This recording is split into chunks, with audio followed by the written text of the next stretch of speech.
Hey everyone, it's a podcast. Devu is here. I am here. Tom is here. I am also here.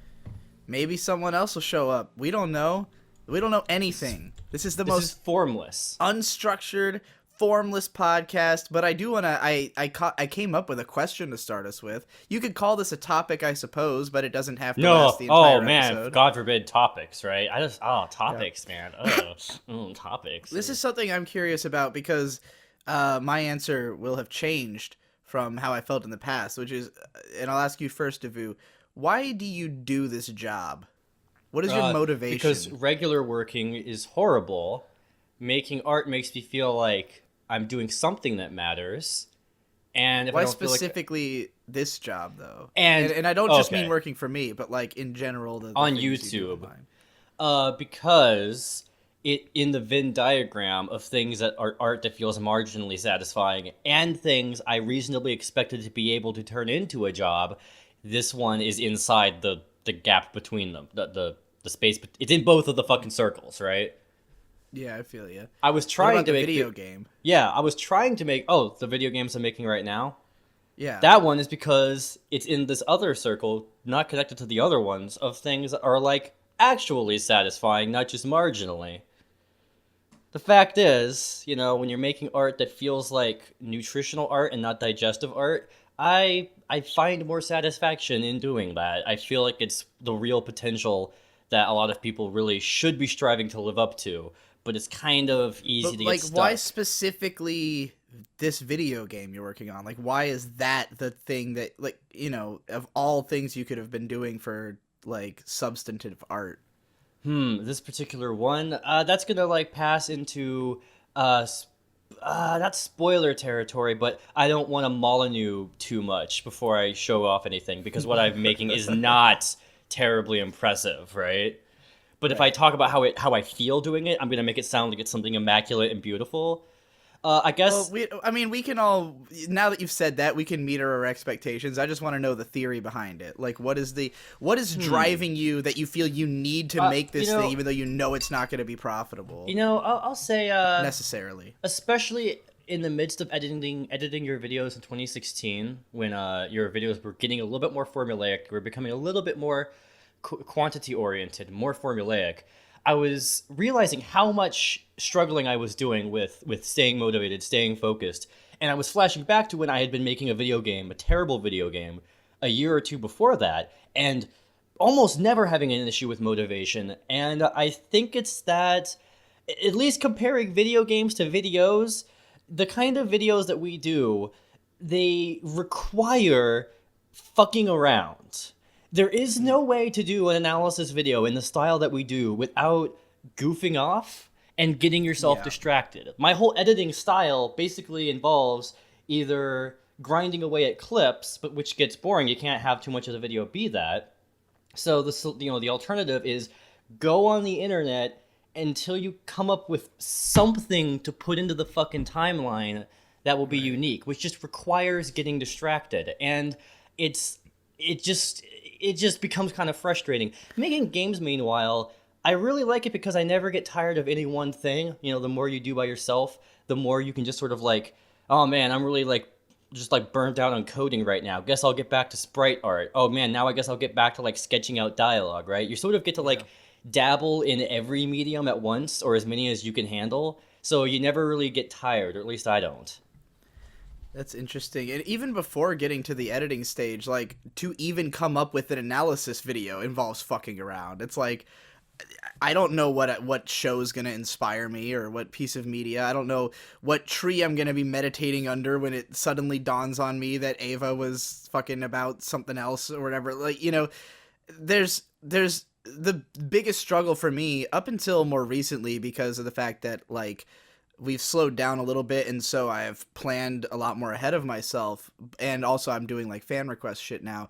But like, it used to be that every time I made a video, I was immediately like deeply anxious about finding the next idea. Yeah. Like, every single video I'd make, like, there's that brief window of, I finally posted a video, now I know I'll have enough money for next month, but then it's like, oh shit, will I have another idea before the month is over, illustrating just how different this can be on someone with someone who makes almost the same kind of videos, but there's just some philosophical differences, and what a difference on production cycles it makes.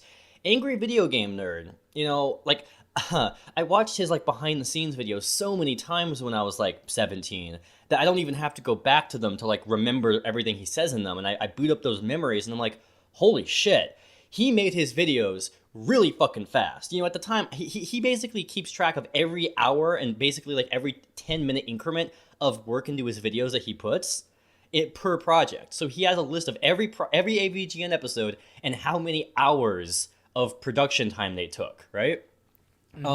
Which for one goes to show that he probably takes very careful focus when he's working, right? He makes sure that he's not getting distracted. I recently watched his Earthbound video, which is 39 minutes long, longest AVGN ever, and in the description he said it took him 147.5 hours of work, which was spread out over the course of 6 months as he was making lots of other videos and having a wife and child, which was the second most number of hours of any AVGN episode ever. Apparently the most hours was 148.5. So I went down to some of my records, which I had started keeping track of halfway through making We Have Accepted Mediocrity, and just the hours I logged were over 200. But they were not nearly as efficient hours. Hours spent like getting distracted or like shitting around on the internet, not knowing like what I'm trying to look for, right? Because almost everything AVGN does is like in-house. Almost all the footage comes from just the game he's played. He knows all the footage because he played it, and everything else is live action. Yeah, this is the biggest...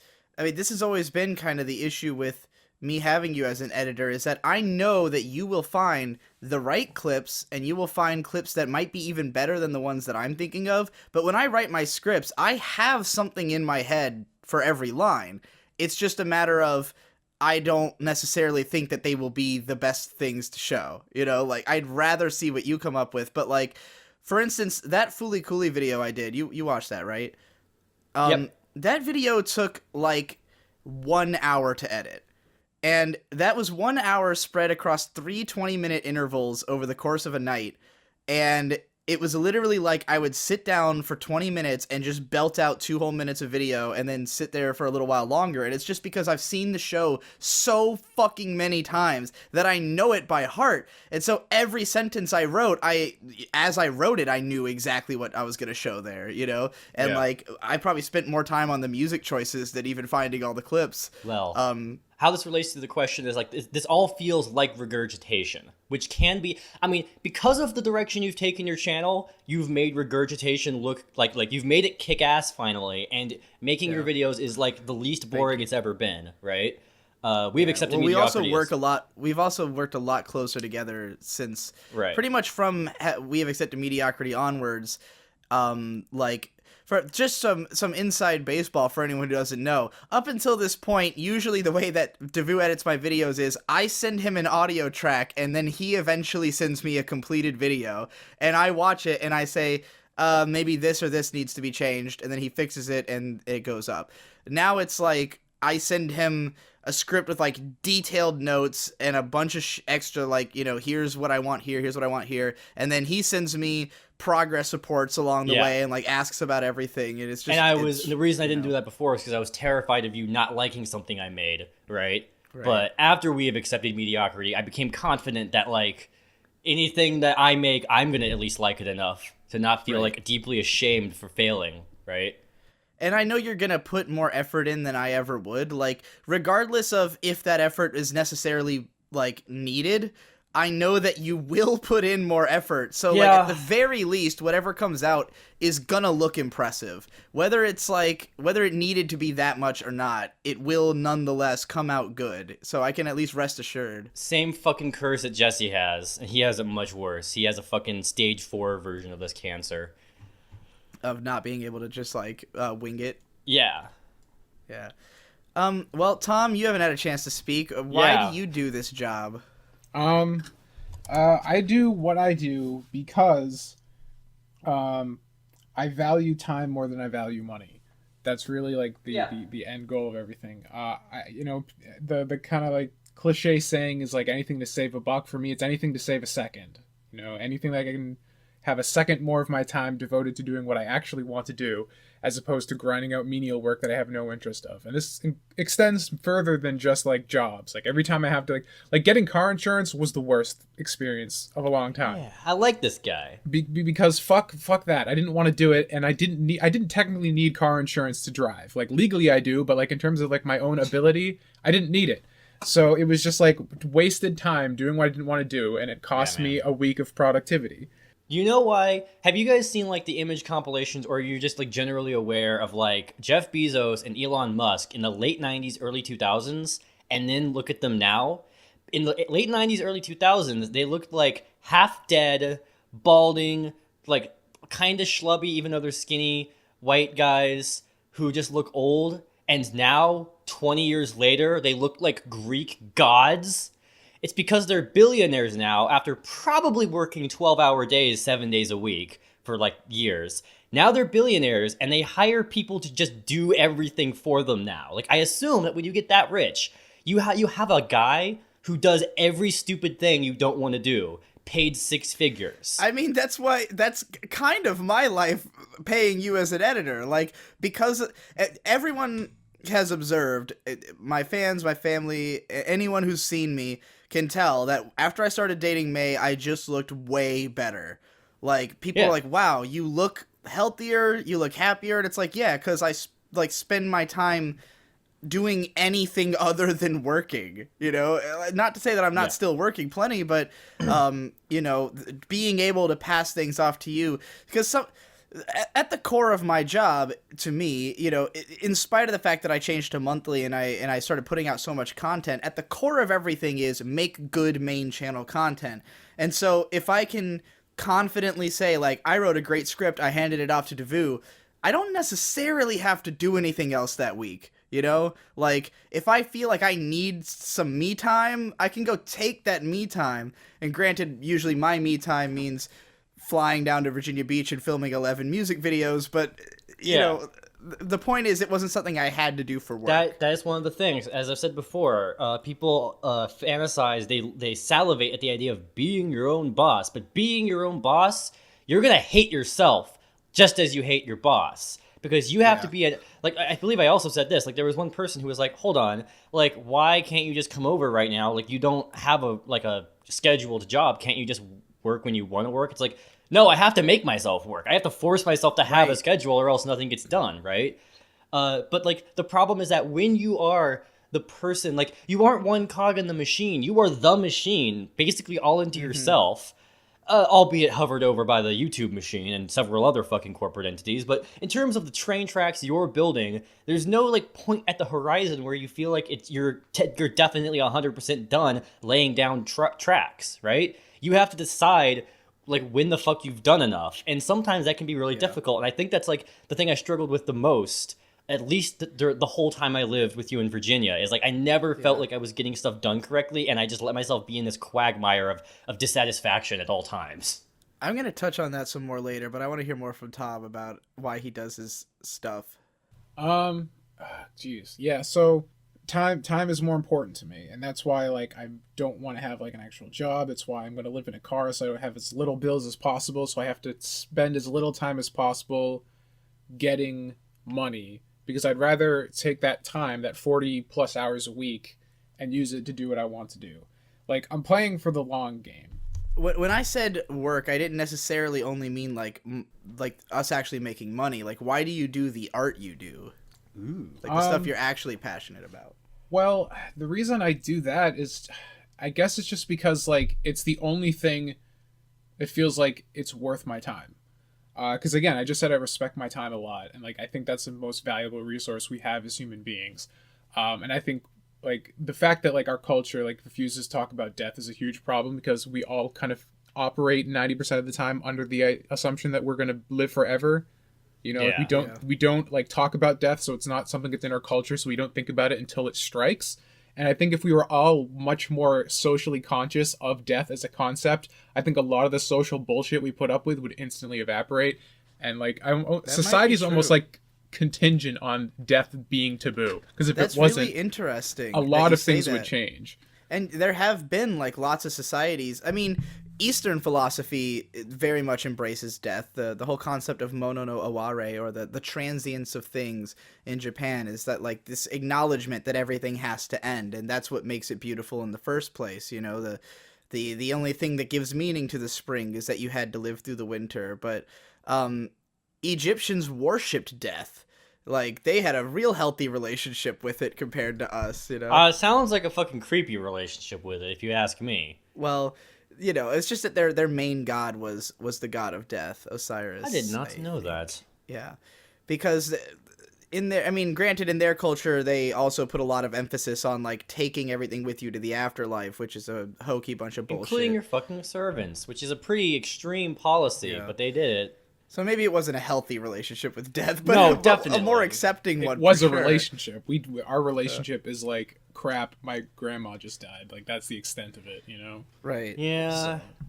Well, I think it's becoming. I honestly think social media will play a big role in helping to fix that, because now we just fucking constantly hear about people dying. True. Like, every other day, because of the fact that there's so much media and there's so many people who create it, that like inevitably someone who's made something good is gonna die at least once a week from here on out. That has to happen. I mean, Steve Ditko just died yesterday. Exactly. So. And then we had Anthony Bourdain hung himself a week ago, and it's like, you know, and it's different with celebrities though. Like I mean, I think celebrity deaths are so much different because you don't have a personal relationship with them. But a lot of people do though. Like people who there's people who are like really fucking losing, you know, who are like really hurt by Anthony Bourdain dying. There's a difference between like Anthony Bourdain dying and like your mom dying, you know? Yeah. And like even more importantly, there's a difference between Anthony Bourdain dying and you dying.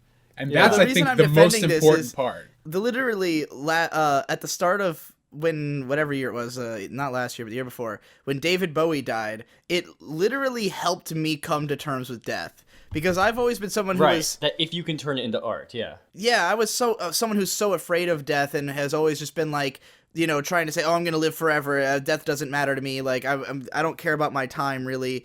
But then like when I saw that David Bowie literally made an album about coming to terms with his own death right before dying, then it just kind of made me like, man, this motherfucker was like 86. He's made so much. No, I don't think he was that old. No, he made so much fucking shit.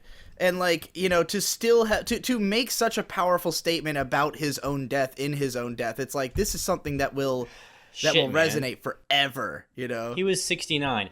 Yeah, 69, David Bowie, Black Star made me think, okay, because I deal with every other negative emotion by turning it into an art, right?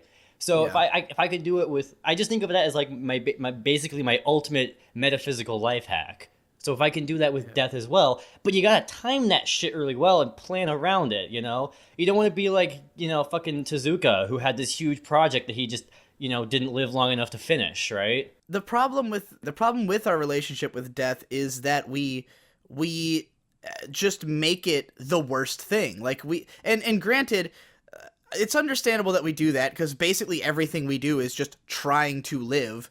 But like, does that necessarily mean that dying is like the worst? Like, I mean, yeah, it's the worst thing that can happen to you, but once it happens, you're not going to care. You're going to be in the ground. You're going to be dead. And yeah, it leaves all the people around you without you, and that's hard, but like, it's gonna happen. So if we constantly go through life like, oh my god, I don't want anyone I love to die, it's like, dude, you're just gonna have a lot of heartbreak coming, because they're all gonna do it. So like, you know, when you said that social media is going to like really like shape or like reorient people's perspective with death, a spooky feeling came up to me, and I went to a certain Twitter account to get that spooky feeling enhanced.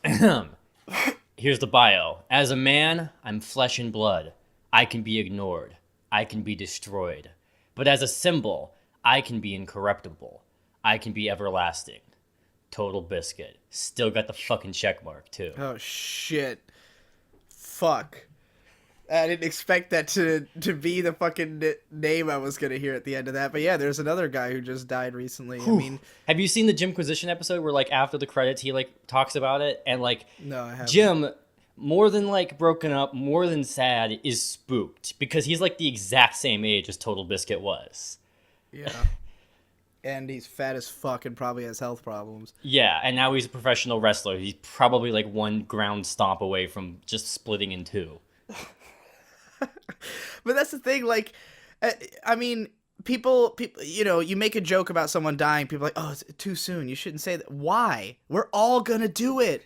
Stop being so fucking precious about it. Like, yeah, it sucks and it hurts, but dude, like, it's literally gonna happen to you. It's fear, dude. You know? And I don't even think it's fear, like, because, like, when you sit down and rationalize death, it's like, of course, like, it's only something that's going to bother me while I'm alive. It's almost paradoxical. Like, once you're dead, it's not going to matter because you have no consciousness, you're done. The thing that spooks me about death isn't even so much the fact that I'm going to end, is that I don't want to end with anything. I want to die with everything on the table. You know, everything that I want to do, I want to have it done.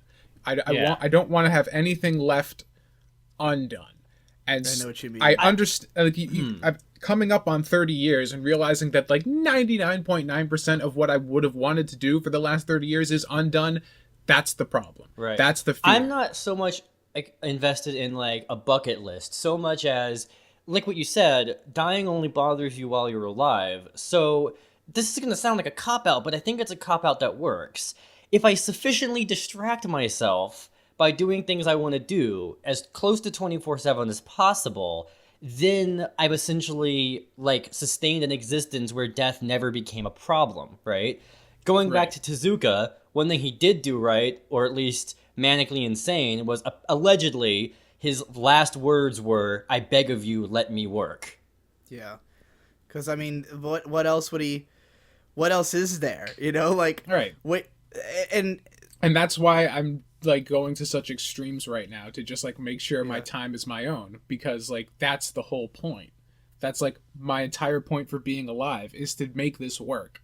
And to just like I don't think like I'm not chasing happiness, because like happiness is such a bullshit thing to chase. Like I wanted to make a video about this because I was thinking about it yesterday. I'm like, why do people do the normal path? Like, why did like we go to normal jobs and do all this crazy shit? And I think it's because people don't crave happiness.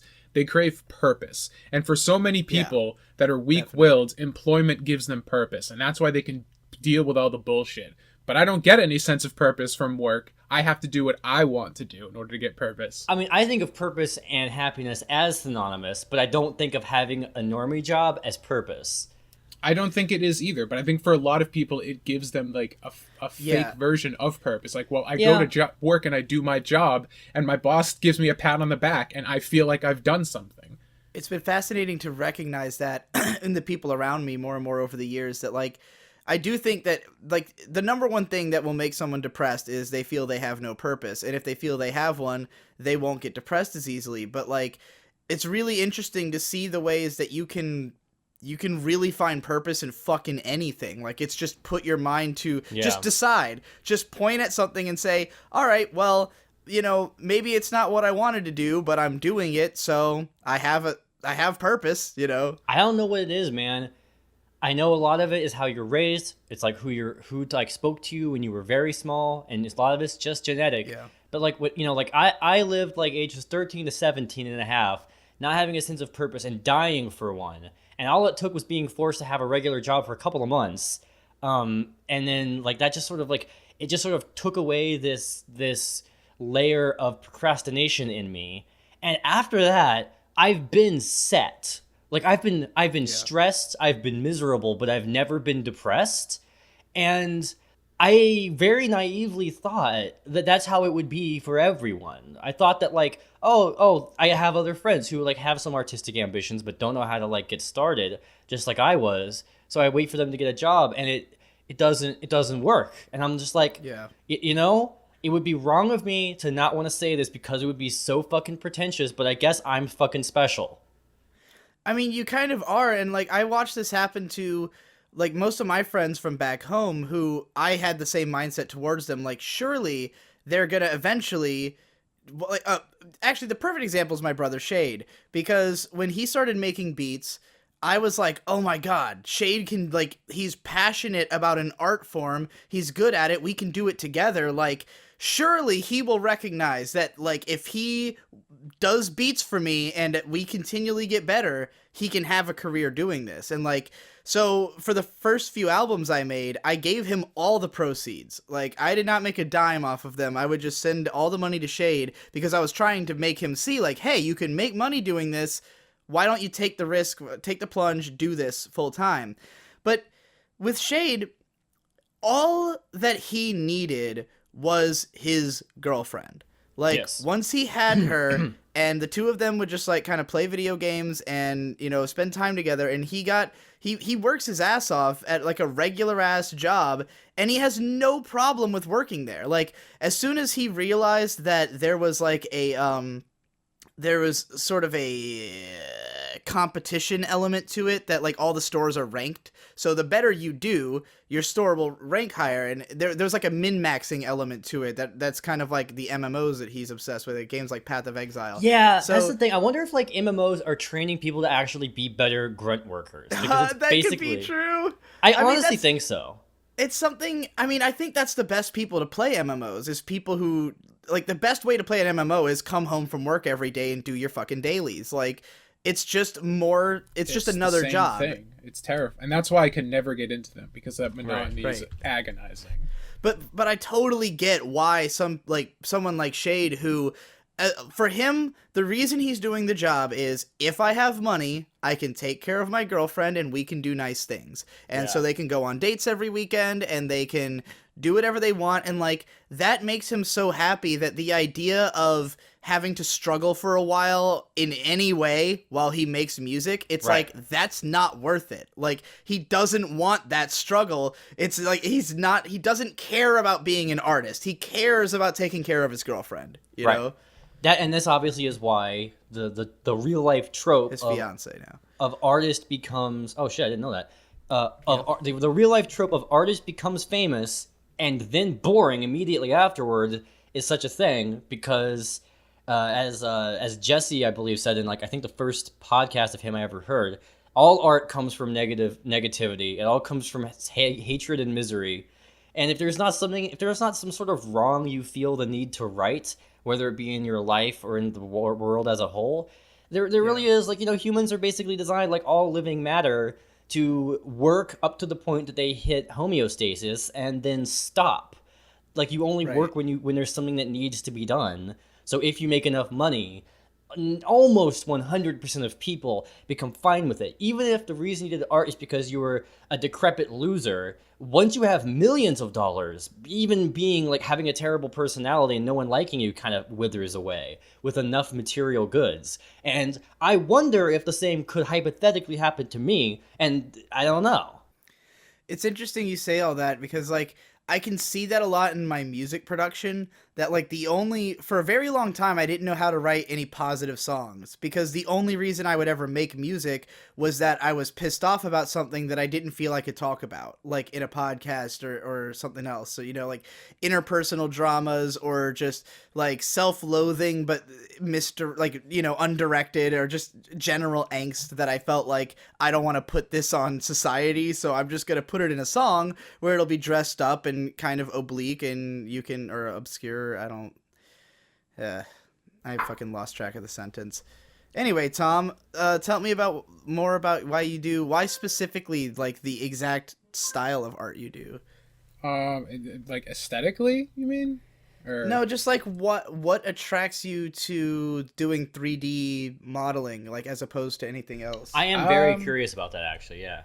Yeah, I don't know. It's always been something I've been interested in, and like, I think it's because like 3D was like the first specific art form that I was exposed to via like YouTube, and realized that like anybody could do it. Because like before, like my whole like first introduction to 3D, I mean, I knew what 3D was, but in terms of like really getting into something that was 3D animated, besides like video games, which I totally took for granted, was in 2006 when I saw We Are the Strange. Like, I found M-Dot on YouTube and stuff like that. And before then, I was obsessed with like getting published by Slave Paper Graphics, because they made some of my favorite graphic novels in high school. And I was like, I'm going to make comics. I'm going to get published by SLG. That's what I'm going to do. Yeah. You told this story on the interview. By the way, M-Dot suddenly back as a vlogger. Yeah, he's doing vlogs again. He had like his whole big series of vlogs that he did back in like 2006 that like documented all of We Are the Strange, and they're gone, I guess, and it sucks because they were great. So I'm glad he's back to doing that. They're fucking sick. But yeah, he like super got me. Like he was the one who made me realize like, oh, I don't need anyone's permission. Like that's the whole thing. Like the thing in the back of my mind was always like, oh god, like what if SLG like tells me to fuck off? Because like I'd also gone to like art schools trying to get accepted, and they told me that my portfolio was fucking shit. So I was already going through like a crisis of just like, oh, just be I like guess Hitler. I guess I'm not good, right? Like I'm gonna start the Fourth Reich. Like that's what you do, right? But no, like MDOT was just like prove to me like, oh, you don't. I don't need anyone's permission anymore. I don't need permission from art school. I don't need permission from like nobody is gonna like think that MDOT's shit is gonna be the greatest thing ever. But I do. Like weirdos like me do. So like that'll be my work to somebody else. I don't need to like prove myself to anybody. I can just do it. And so ever since I saw MDOT, I always wanted to do 3D, and I did like a self-directed study in college on 3D, and I kind of like messed around with it because nobody in the school, there was no 3D projects, like no classes in my school because it was too shitty. So they're just like, I guess you can teach yourself. I'm like, all right, I'm paying how much for this credit? So I taught myself a little bit, but like it was like really hard. So it's like, I guess I'm not smart enough to do it. And eventually I just got sick of that like last year. And I don't know, for some reason it clicked this time, and I'm really into it, and I really like it. And I think it's just like the distilled like essence of that, like I don't need anybody's permission. It just like tied emotionally to that realization. So yeah. It's just like super invigorating, and I feel good about doing it. And like drawing was always really like a struggle, but like I click more with this medium, and it feels right. And it's like I've always thought in 3D. Like that was my biggest frustration when drawing was doing things in perspective, because I would think of a really cool pose that I wanted to draw something in. I understood the shape of the character I was trying to draw, but I could not visualize in my mind how that form would deform in space as it proceeds or like comes toward the viewer in the shot. So like I know what I'd want to draw, but like how do I draw a leg going back into space? I know the dimensions of the leg, I can visualize it perfectly in my mind, but in terms of like how it goes back into space, it's incredibly difficult, and I can't do it. Even with a reference, it never looks right. So you don't need references, retarded. Just read every Sanji fight and you'll know every leg. So, but yeah, like I was just like really frustrated because like there were all these good ideas I wanted to do and I couldn't do them. But in 3D, it's all in 3 dimensions. So like the perspective is done, and it's all about defining the form, which is how I thought already. So like my just like ability to represent my ideas increased like 5x, like right off the top, just because like, oh, this medium works how I think. I just want to say I deeply respect and admire anyone who says like X to regard like the multiplication of things. It's always the coolest thing. Gabe Newell does it, or like he did it back when Valve was cool, so it's cool. Sick. It is. So my reasons for doing what I do, I feel like I've only recently fully understood, or that they've changed over time. Not even that I didn't understand them. I did, but like it's just different now, and I have more perspective on it, because I think that all of my work was always about like there's something there's the rest of the world doesn't understand me. That's kind of where it all came from. Like this idea that the things I like are misunderstood, or my own mind is misunderstood. And when I was on this epic spirit journey recently, I was looking back through some of my old notebooks at like all my stories that I used to write. And every character, I would read their bio and I'd just be like, this is just me. Like this is just some way, some lens through which you could look at who I am is who every character I came up with is. And eventually I came to realize like these characters only exist out of both my struggle to understand myself and my desire to express the being of myself to other people, to make other people understand like why I think about the things I think, or, what I think the world is. And so even though all my stories, like, that's not necessarily obvious just by reading it, but I mean, that's true of what every story is. It's just, you can't write something that's not from you, at the very least from your own understanding of the world. So I'm looking at this stuff and I'm like, okay, well, it's obvious to me that the reason I eventually abandoned doing fiction and doing storytelling is that I eventually realized I didn't have to tell a story to make people understand me. I could just explain myself. You know, Yeah. I could just go out and say, here's exactly who I am. Here's exactly what I think. Here's what I think the world is. And then I spent the last few years doing that. And then I kind of just like, I kind of ran out.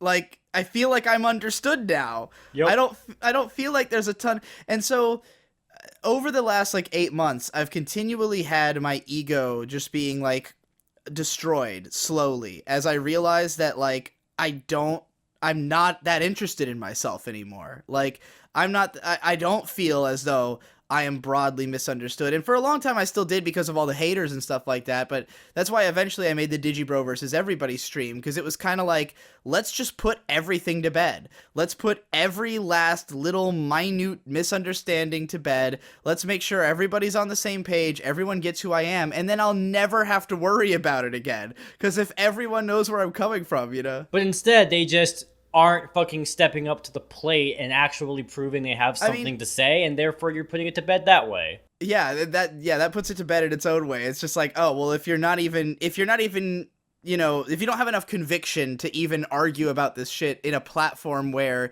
you are like, there's no way for you to lose necessarily. There is no lose state of the show. It's just a place where people come to understandings, you know? Almost as if you're doing this because you don't have anything better to do, but waste people's time and be obnoxious, and you don't actually like care about like the sins against Utopia that Digibro hath commit in your eyes. Right. Some people just hate you. Like, there's just no getting around that. You know, they don't want to learn to like you. And that's fine. It's fine with me if people hate me, as long as we all understand that that's what's happening. You know, as long as like people aren't telling me, oh, I watched this video by this guy and now I think you're a piece of shit. And it's like, well, let's sit down and have a conversation about that. All right. Now that you understand me, do you still think I'm a piece of shit? Yes. Well, cool. But at least you understand me. You know, like I'm not looking to be liked. I'm just looking to be understood. And now I feel like I basically have that. And I've talked about anime for so long that like everyone knows my stance on anime. Everyone knows what I'm about. And there are still things that I want to share, you know, just like information that I uniquely can gather. Like How They Marketed, which is a series that Devu and I are working on right now, is basically, in a way, it's a kind of a really technical deep dive. Like, it's presented in like a fun kind of flighty way, but the point of it is just to explore a part of anime that isn't really talked about. So it's mostly informational. It's not really that much about me. It's mostly about like anime and how it can be used. But the reason I put out this update video recently where I was like, look, I want to hit 1 million subscribers and I'm just going to make whatever videos you guys tell me to, because it was like, I sort of reached that point where I realized that I don't have anything interesting left to say about myself. I just want to talk about what you guys want to hear about, because if I can't find a sense of purpose in fulfilling my own artistic duties, like if I feel as though I've already made myself understood, I've said the things I need to say, then this is now a job, and that's fine. It's a job I like doing, but like if we're going to treat it as a job, then the question is no longer how can I satisfy myself as a creator, it's how can I satisfy my audience in a way that will be fun for me, you know? And so that's kind of where I'm at now, is that like I'm not even really doing it for myself anymore. It's just a fun job that I like doing, which I guess puts me closer into Devu's boat of being in between those two. That Venn diagram. The I'm gonna tell you the evolution of that answer I had real quick, but first, Munchie says, "Tell the people I yearn to be on this Untitled show, but I'm at Anime Expo, sweating through my shirt and tilling the fields under the blistering California sun, feeling the record-breaking temperatures and cursing my lineage as I fantasize about breaking into the Burgess influencer spirit cooking soirees and flipping them on their back and spinning them until they get swept up and shipped off to the fucking dustbin of history. Fuck the industry, fuck authority, fuck conformity, kill your landlord, and videotape yourself doing it like it's a let's play. Munchie out." I like my landlord. Well, currently, with my landlord, RAC is out. It's been out for a couple days. And it just fucking died. We weren't even using it that much. Did you guys get hit by the fucking heat wave? We had a fucking massive. I don't think it's that much of a heat wave. Like, I live in a sort of like. Sucked. It's not that hot here, but we weren't using the AC that much. But it is still summer, right? We weren't running it constantly. We didn't do anything abusive to it. But yeah, so I asked her about it, and she said, "Oh yeah, okay, I filed a work order on it." And I asked any ETA on getting it fixed, and I'm just gonna read you her response. It's one sentence. She said, "No, I did not speak with Will Friday. I know he was aware. We'll meet on Monday." Now, I think I know who Will is, but other than that, I have no more context as to what the fuck that means than you. He was aware. I think she's trying to obfuscate blame. She's not good at communication via words. Well, I'm assuming that she is not the owner of the house. She's just the I don't landlord know. of the house. I don't know how it works. I think Will's the guy who's gonna fix the AC, but the point is, I have to wait until Monday. Now, I can't possibly think of anything else me or any of my friends could be going through having to wait till Monday on that could be any more inconvenient than this. It's really hot and sweaty here. I have fucking headphones on. This is definitely, like, I've been taking, like, 3 showers a day, and this is, like, the most persistent heat I've endured in my adult life. I go to the kitchen, and I put my hand on the counter, and there is heat emanating from the furniture. And I did not know that's a thing that would happen if you didn't have AC. That is so fucking weird to me. I don't know how people lived back in the time before air conditioning. Fans. I have a fan right behind me, but it would ruin the audio even more than it already is by the fucking echo. So the fans, they only put a dent in it. And I totally get why the South is less intellectual, and back in the day they barely even read books, because you can't fucking think. I've tried editing, and then I drink a cold glass of water and then look back over what I edited, and I'm like, where's all the fucking keyframes, y'all? I agree. The sweltering. That's what I'm looking for. The sweltering heat is disgusting, and I don't like. Yeah. I mean, the severe cold is no better in No, terms of cold not is being worse. able to think. Cold is definitely worse. Well, the thing is, cold is easy to escape because you have infinite jacket. It doesn't run out or break. You know. The cold is easier to escape, but when you're cold, I just hate the cold. Like I don't know. I'm this weird guy. You've probably When you have to bury yourself under like 10 layers. You're not exactly like the most mobile, agile thinking person. I just feel miserable wearing layers. Well, I'm talking about how to think while working at a computer. Like that. Right. That's how I'm ranking it. There are times in the eye of the storm of wintertime, I have to buy a little tiny desktop heater and put it right on my hands, because otherwise I can't type. It's really funny, actually. Oh yeah, my evolution of what I do art for, I'm glad that I was able to find something after I was able to get the basic security of I'm doing this as a job, which I guess I also need the security of having more money. I have that to work towards. But I also really do have a vision for things I want to come into existence regardless of myself. Things that I'm surprised haven't been made, things I think would make people happy, would make me happy for it to exist, and doesn't seem like anyone else is stepping up to the plate. And that is extremely moralizing. It's very good for morale to feel like I have something that I feel like is a real mission that I can accomplish, you know? I hope I don't lose that. That's a powerful feeling, and I feel like I had that up until somewhat recently. Like that, I felt that way about my own videos, probably up through even the early stuff from this year, like the Makoto Shinkai video or the Mori Masaki video. There was a great sense of purpose of someone has to say this information. But now I'm at a point where there's still a bunch of, great ideas I have for videos that, yeah, they'd be cool if they existed, but none of them are this needs to exist, because ultimately anime analysis is not even that interesting of a field.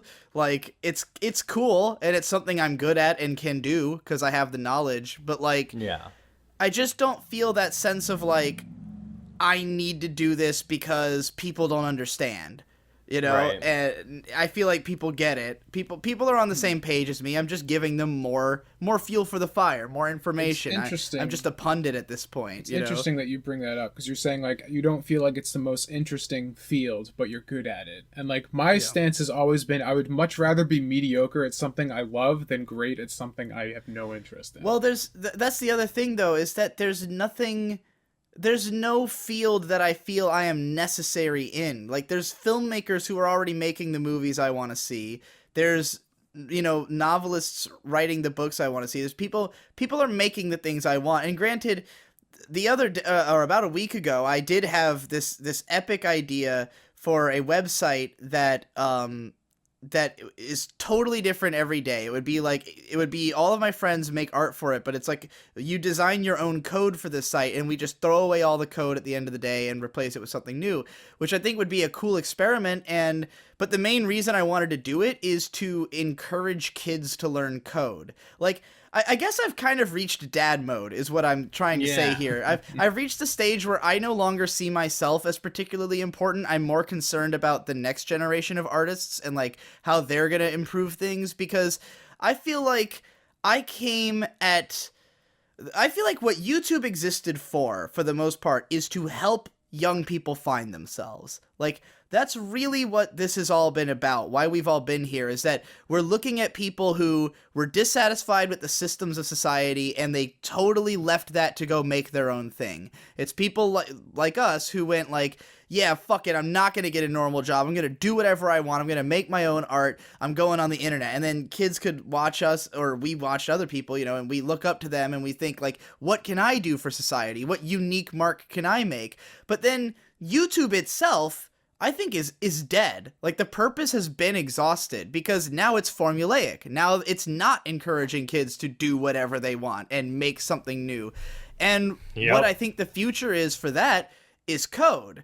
Like, with code, you can literally make anything happen on a computer screen. Like, you can code a website to be whatever you want. And I think Homestuck is a huge influence for like showing that you could come to a new page and the whole fucking site would be different, or it would be a video game, and it's like Homestuck really showed you can do fucking anything with a web page. And it influenced kids like Munchie who the fucking Rowdy Fuckers Cop Killers Discord is the most mind-blowing thing I've ever heard of. Not because I think it's particularly like good or interesting as like for being what it is, just that it's so unique. Like, who the fuck figured out you could make a Discord server even do the things that it does? Like what? I wasn't aware it had unique like code. It's not that it has unique code. It's that it's a game. Like, the server itself is a game that you are forced to participate in, and like you're immediately given, like, when you join, you're given a role that makes it so you can like only be in certain chats and you can't post at all. You have to mine. You have to use this command like #mine, and you have to mine for like the ability to raise your social status. Every time that like Ben and Munchie were talking about this like hyperinflation, there's like a real like actual like thing. There's a full blown economy of what you mine in this server, and like it's used for purposes. Like, there's two different teams, like there's Ben's team and Munchie's team, and they're like in competition with each other, and like how much money they have is relevant to what they can do. So they've crafted this entirely new style of storytelling out of just exploring what a Discord server could do, with like the podcast being the center of it. Like, that's like the big like main show. Whoa, that's pretty good. And so I look at something like that and I'm like, fuck, this is such a unique idea. This is so new. More kids need to look at something like this and figure out like, okay, fuck YouTube, fuck stuff like that. How can we, and this is why we need Patreon so much, is that like an idea like this, Ben and Munchie wouldn't be able to do this if not for the fact that the PCP exists, that there's like a foundation surrounding it, that they can make money and have a fan base through this other means, but then it translates to this crazy insular culture, which has like, it has its own Boru, which has like dozens of pages of art. Like, wow. The fans of RFCK have made like shit tons of Homestuck style art for it.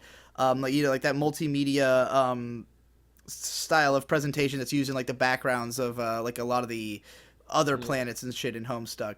Like, yeah, it's fucking crazy the amount of stuff that's come out of it. And so like I look at stuff like that and I think I already did my part. Like, my part as a YouTuber was to inspire someone like Munchie to do stuff, and now he's already doing shit that I can't even fathom. So like my place now is just encourage him and encourage like people like him, and have my own kids I can raise to be, because like I'm gonna teach my kids code from when they're a kid, like from when they're young, because I understand that this is what, like, it's been said for a long time that everyone's always been saying like kids need to learn code, it's the future, but like it's gonna be more and more the future as time goes on. So it's maybe. like, I'm not. Well, I think that coding video games especially, because like video games just allow for so much more unique and diverse forms of expression than a fucking YouTube video does, you know? And like interactive media, and especially as stuff like what Tom's doing with low poly 3D becomes more popular, I think that will open a shit ton of doors, cuz like three-dimensional space just allows for so much more than two-dimensional space. Something like the Stanley Parable, you can't make that in 2D, you know, but it's like a super unique lens through which to view like the three-dimensional space of a video game. How far can we push that? How far can we push the limits? A game like Antechamber, for instance, like that's another good example. But these are games that are just almost just proof of concept, because all they do is show off how cool 3D space is. But it's like, what if you use that to tell a story? That's my problem with indie games.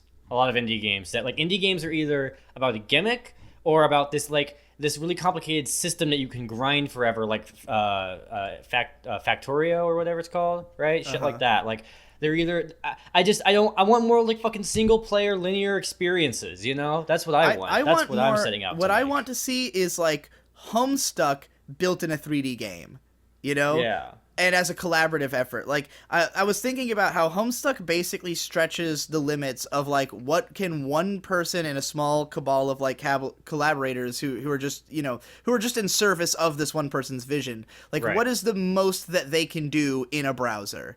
Yeah. And Homestuck basically reached that. I don't know if you know, but Homestuck is, MS Paint Adventures is different now because of, like, Flash is going away. Oh. This is going, oh no, I'm about to break your heart, but, every time you go to every time on Homestuck you get to like a Flash page, by default it's a fucking YouTube video now with like a little link saying if you want to watch the original version, click here. I would hope that there's like an option somewhere in your cookies where you could have it by default go back to the Flash page, but something tells me that's not the case. And this includes the fucking games. You'll just like there's a video uploaded of like showing you a let's play of it. I don't know if you know this, Digi. Fucking Flash is going away. Adobe is discontinuing it in 2 years. And MS Paint I mean, it's already basically dead. It's disabled by default in most browsers right now. Yeah. Huh. And this is also going to be the death of, like, fucking Newgrounds. Well, not maybe the death, but it's going to be, like, something's going to be fucking lost there. Yeah, I mean, that's a huge problem for me. I saw an article saying, shit on Newgrounds. saying, like, there were some people trying to do a preservation effort, and it's like, they've preserved over 800 games already. I'm like, what the can't you just make a bot and mass download tens of thousands of them? I mean, come on, they're usually, like, less than 20 megs. I think what they're doing is they're trying to open source Flash. Like, they want Adobe to open source it so they can, like, fork it and continue doing it. If Adobe doesn't open fucking source it, I swear to God, on basic principle, I am never fucking doing anything but pirating their fucking software, even if it's more inconvenient and I have $1 million goddamn dollars. If they don't open source their fucking Flash, man, like holy shit. Like, there's no reason not to. They don't make any money off of it anymore. They will never deserve anyone's money for the rest of goddamn time. I mean, I understand the technical reasons why Flash is like on its way out. It is like very archaic at this point. Yeah. But like there definitely needs to be a preservation of some sort. And the biggest problem is that like 99.99% of Flash games are no one cares about, so we're not gonna, you know. But like, you should still try to do it. You should still try and preserve it. It would be There's good. There's just so much content out there that's based on that. That was like a huge section of just internet history is all based around Flash. Yeah. So I mean, all of it's gonna go eventually. We lost GeoCities once. I had 3 GeoCities websites. They don't exist anymore. Granted, that you know, someone did back up all of GeoCities, so they're technically findable. It's really tough to say. Probably the best thing about going forward right now, though, is that HTML is getting really advanced. So at this point, like the web barely depends on any plugins. At this point, it's all just HTML. Right? So so like it can do so going forward, we're not going to have any issues with this. I think like 4 or 5 years ago, like Tom Fulp of Newgrounds was like, guys, we need to stop thinking of Newgrounds as a Flash site because Flash is on the way out. We got to think about HTML5, right? But of course, that's going to go away too. Preservation is just so hard, you know. Didn't you have a whole video about like saying that preservation is not necessarily as necessary? Well, as my stance is that preservation efforts go too far in my mind when we start like interfering with the creation of current things, right? When people are like, oh, here's a new idea, and then people go, but actually this new idea might lead to it being hard to preserve. Like, dude, you gotta live in the present first and foremost, and then you think about the past, you know? I was so part of the conceit behind that website I was just talking about, and why I was describing it is that all the code would be deleted every night, was that I wanted it to enforce people to not be precious about their art continuing to exist. Yeah. Because there's so much fucking art, and like the way that you should consume things That is true. get all the nutrients from it and then move the fuck on. I guess like, you're not right. to say you can't ever return to your favorites, especially if they empower you in some way, but like if you've learned the lesson, you should be pursuing another lesson. You know? Yeah. Like, I mean, I agree, but the same, like, what if one of those sites is like their most precious thing that they want to return to? I mean, sure. I'm not saying that, like, don't preserve anything necessarily, but, like, I just think that there's kind of an unhealthy mindset a lot of people have of, like, I've got my favorites. And it's like, well, once you've seen something 10 times and you've gotten the point of it, you've learned what you needed to learn. Like, I guess what I'm trying to say is that most people kind of think of art in what I see as like a masturbatory lens. It's like you're looking at it because it makes you feel good and you want to enjoy it. But like art can do so much more than that. It can teach you perspective. It can teach you about the world. So like you should constantly be trying to find new art and like test your tastes and test your limits and like confront these ideas, you know? I think the problem is that not the majority of people don't view art that way. They view art as entertainment. You know? And so that's why I wanted to have a site where the content is gone. You can't get it back. There is someone's no gonna archive, back it up. You know? Like it's gonna get backed up. But pretty easy. the part of the idea of it though is that the way this site would be designed is there would be no way to capture the experience of having seen it on the day it went up. Like, well, I believe you can like download all the files because the files have to be loaded up in your computer for it to run. What I mean to say, like, let's say that the site, you have to, let's say it had a clock timer on it all day. And so that clock is constantly ticking down. So maybe you came to the site at some point and you saw it when the clock said this, but it didn't say that at 3 a.m. And you can't preserve the entire 24 hours of the clock's operation into the future. You can't capture that in a screen cap. You can't capture it in a video recording unless you are literally video recording at all times. But maybe there's a scroll bar on most of these pages, you know, like maybe there's no way to replicate the feeling of being able to control that scroll bar by yourself in a video, you know? So there would just have to, I wanted it to be that they're just prepared in such a way that it's very difficult. Like you can preserve it in some fashion, but it won't be exactly what it was, you know? And therefore it's kind of just not even valuable. It's like it's a photograph of what it is, you know, but it's not what it is. And so yeah, it was just kind of an enforcement to make people be less precious. And obviously I'm not saying all art needs to be this way, but I just want, you know, this is meant to mostly be like an educational project idea. It was more to like show the powers of code and show the powers of like, I think it's a good idea. It's like Snapchat for websites, essentially. Yeah. And just, there was a TED Talk one time by a guy who like had a whole year where he did nothing but art that was designed to be destroyed. So like for instance, he made like a painting out of matchsticks, and then like the art is that he lights the matchsticks and they all, you know, there's like a video of them all burning away, but like once that's happened, that fucking drawing is gone. You know? I think I saw this. It was really interesting. Yeah, and it made me think like, yeah, again, if you destroy the art after you're done consuming it, then it's like you have to move on. There is no option to go back. And there are some pieces of art that take longer to digest and shouldn't just be thrown away willy-nilly, but like on my most recent rewatch of Evangelion, I felt like I understood the show finally completely. I got all the nutrients out of it, and I was like, I'll probably watch the show again because I love it. But to do so will be masturbation. It will just be me watching something because I like it and not because I'm getting anything out of it. You know, it's like, you know, just in the same way that you should not eat the same thing all day, you shouldn't consume the same art all day, you know? Yeah, I definitely, I do want to advocate strongly for healthier art consumption practices, and we're kind of not like going in that direction very well. Like the options for being able to like your options, if you decide to put in the critical thinking effort to like have a good experience with your art consumption, they're better than ever because of the vast scope of the internet.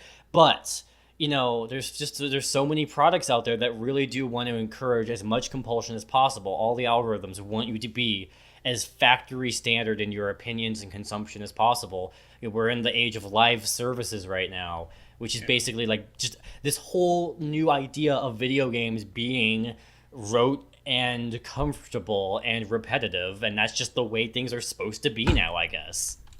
I hate that shit. Yeah, I think I do think there's a big backlash going on towards it though. Like, yeah. So over the course of this summer, Kanye West has put out 4 albums that are all between 15 and 20 minutes long. And not all of him. He produced an album for Pusha T, then he did his own album, then he did a collaborative album with Kid Cudi called Kids See Ghosts, and then he produced an album for Nas.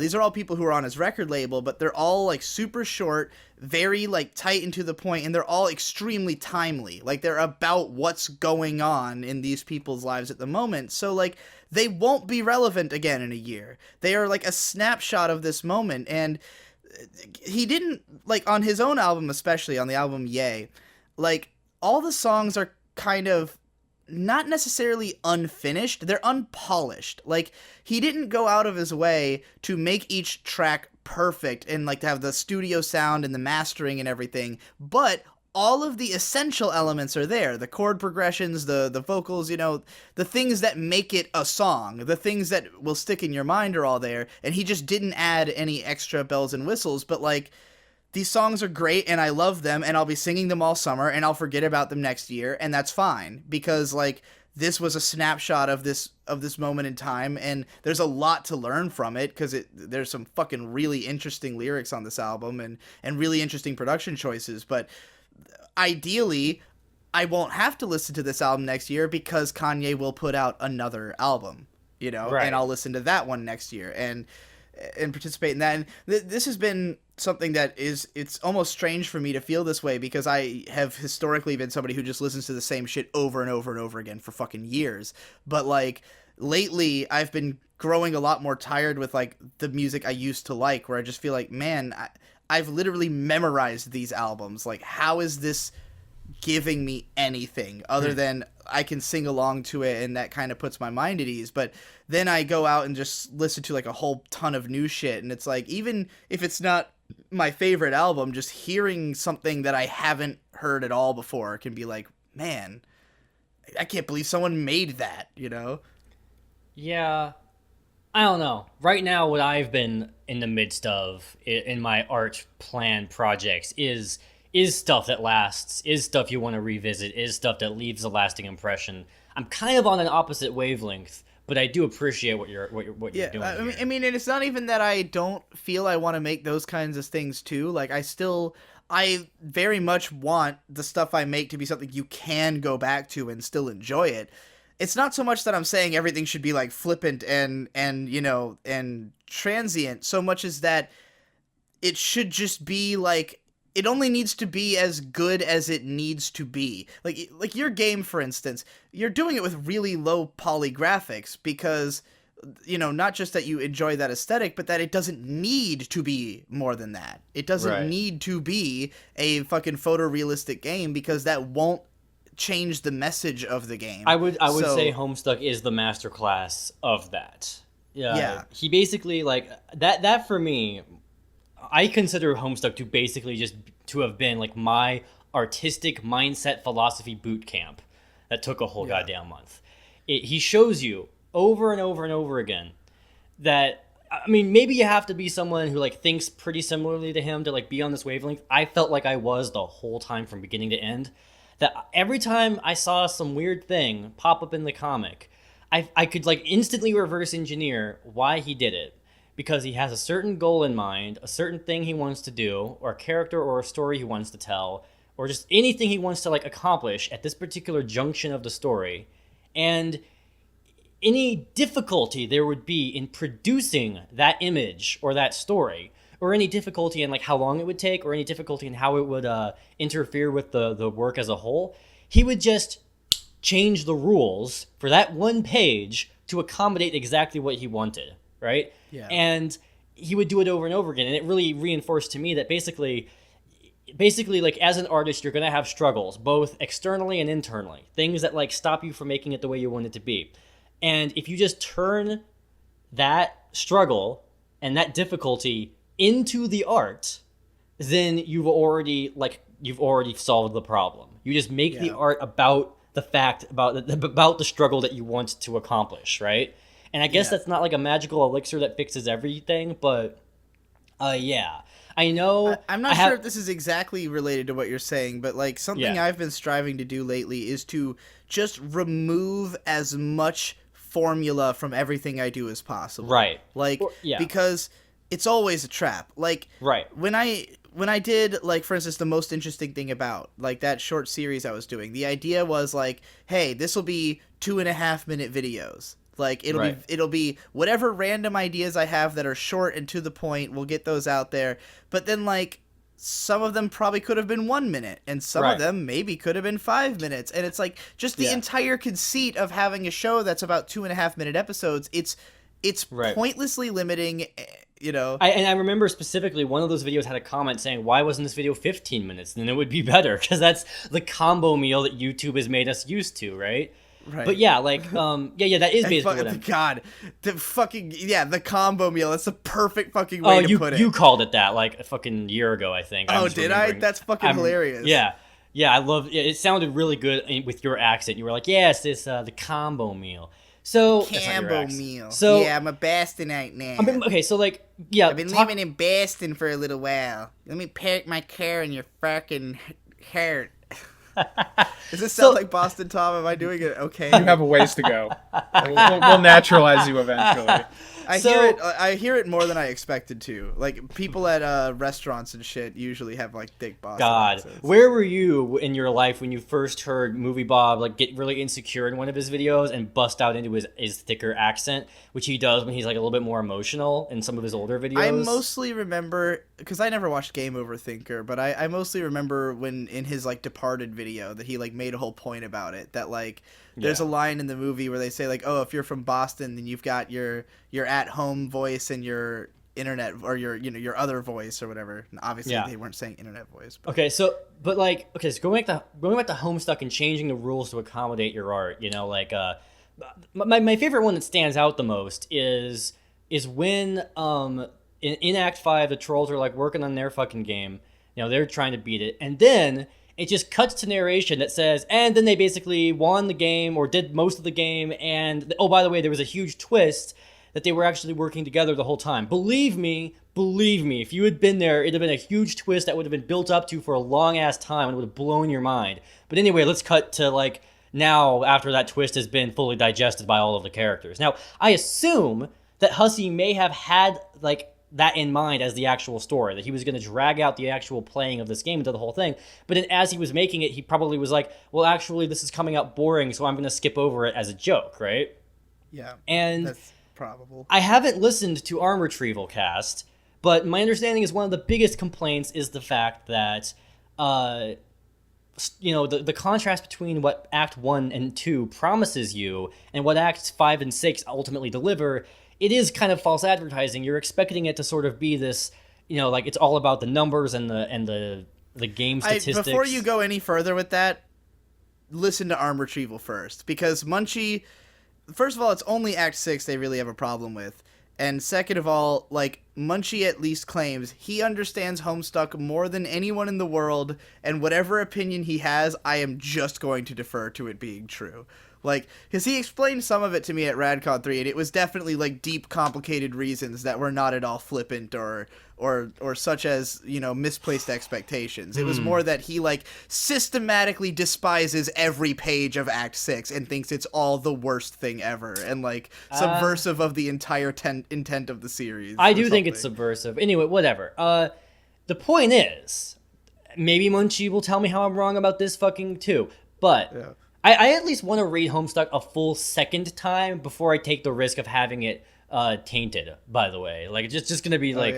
I don't want it to be fucking tainted, but whatever. I do want it to be tainted eventually because it's not a good enough opinion. So you don't have any problems with Act 6? I don't know. It's more that like it deconstructs the nature of what even is a problem, man. No, so I mean, I thought it was, other than like the very finale being like, where's the joke? I thought there was supposed to be. I thought the very ending was going to be like, you know, a fake out of some sort, like the rest of the fucking comic. But the very end is played pretty straight. So I do think that Act 6 is a giant farcical slog, but I still think it's a 10 out of 10, if only because I don't think anything has been better than it yet. Like, having recently read Bakuman, the last third of it is also a slog.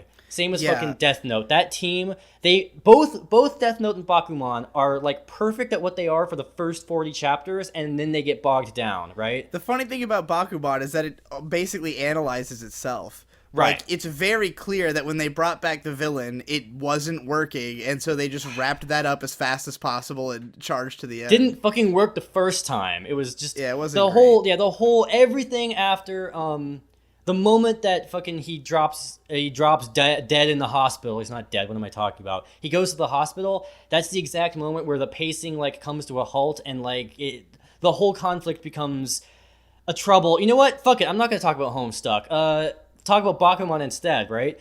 The problem with Bakuman is that after they get Detective Trap published, there's really no longer any realistic dramatic problems for artists to face in that situation. Once you're making a full-time job out of your fucking art and you're like happy with yourself, there's not really anything else to like tell a dramatic story about. And I think they could have come up with something better, but a lot of what they came up with was just kind of bullshit, you know?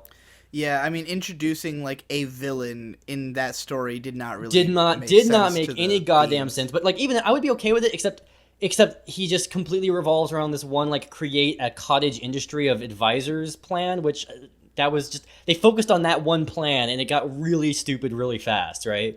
Yeah. I don't know. I feel like when it comes to like making obstacles for art, I feel like I might have a few more ideas than they did because I don't come from a society where people are fucking automatons who are like just perfect at being at their job and not getting distracted, you know?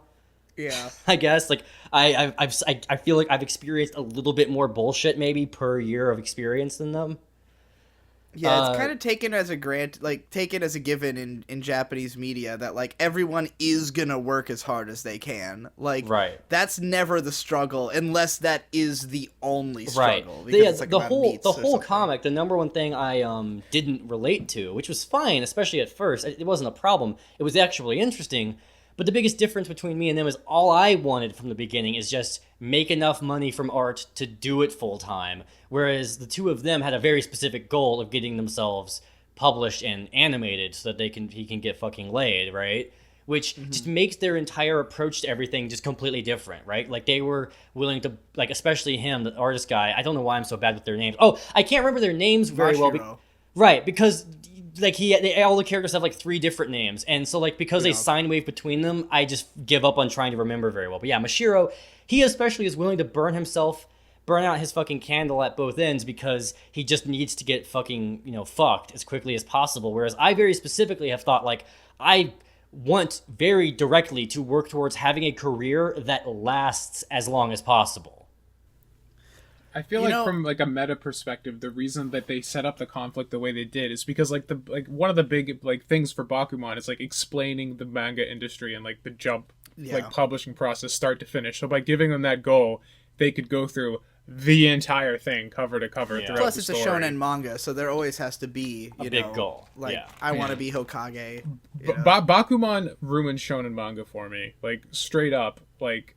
Really? I mean, it didn't like ruin it, but like just the fact that like a lot of the stuff that happens in these books is so transparent, like marketing masturbation. I mean, for me, it made it interesting. Like for me, like when I get a hot expose on like the background, that's gonna make it more interesting for me. No, it was super interesting to like learn the inner machinations of how Jump publishes its stuff, but it also like ruins a lot of because like.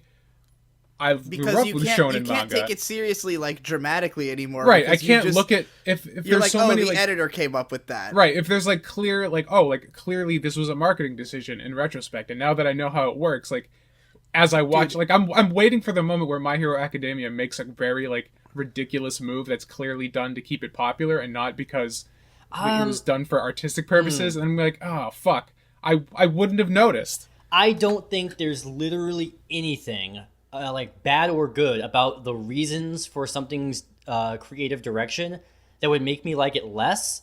It's simply that, like, I basically think of the meta narrative as, I judge the meta narrative of art the same as the real narrative. And for me, it's just a matter of whether or not it's interesting, right? Like, honestly, my favorite thing about CinemaSins is how unbelievably cynical its construction was. Like, far and beyond most YouTube channels, CinemaSins kind of stacks up as like one of the worst. And I find that fascinating, and if their videos were halfway entertaining, I might actually get a little bit more pleasure out of watching them as a result. Because it's so fucking evil. I made a video way back. Devu, you might have even edited this. Yeah, I did edit that video, and now I'm like, wow, I could have fucking edited that video a lot better if I'd read Bakuman first, and not just 3 chapters of it.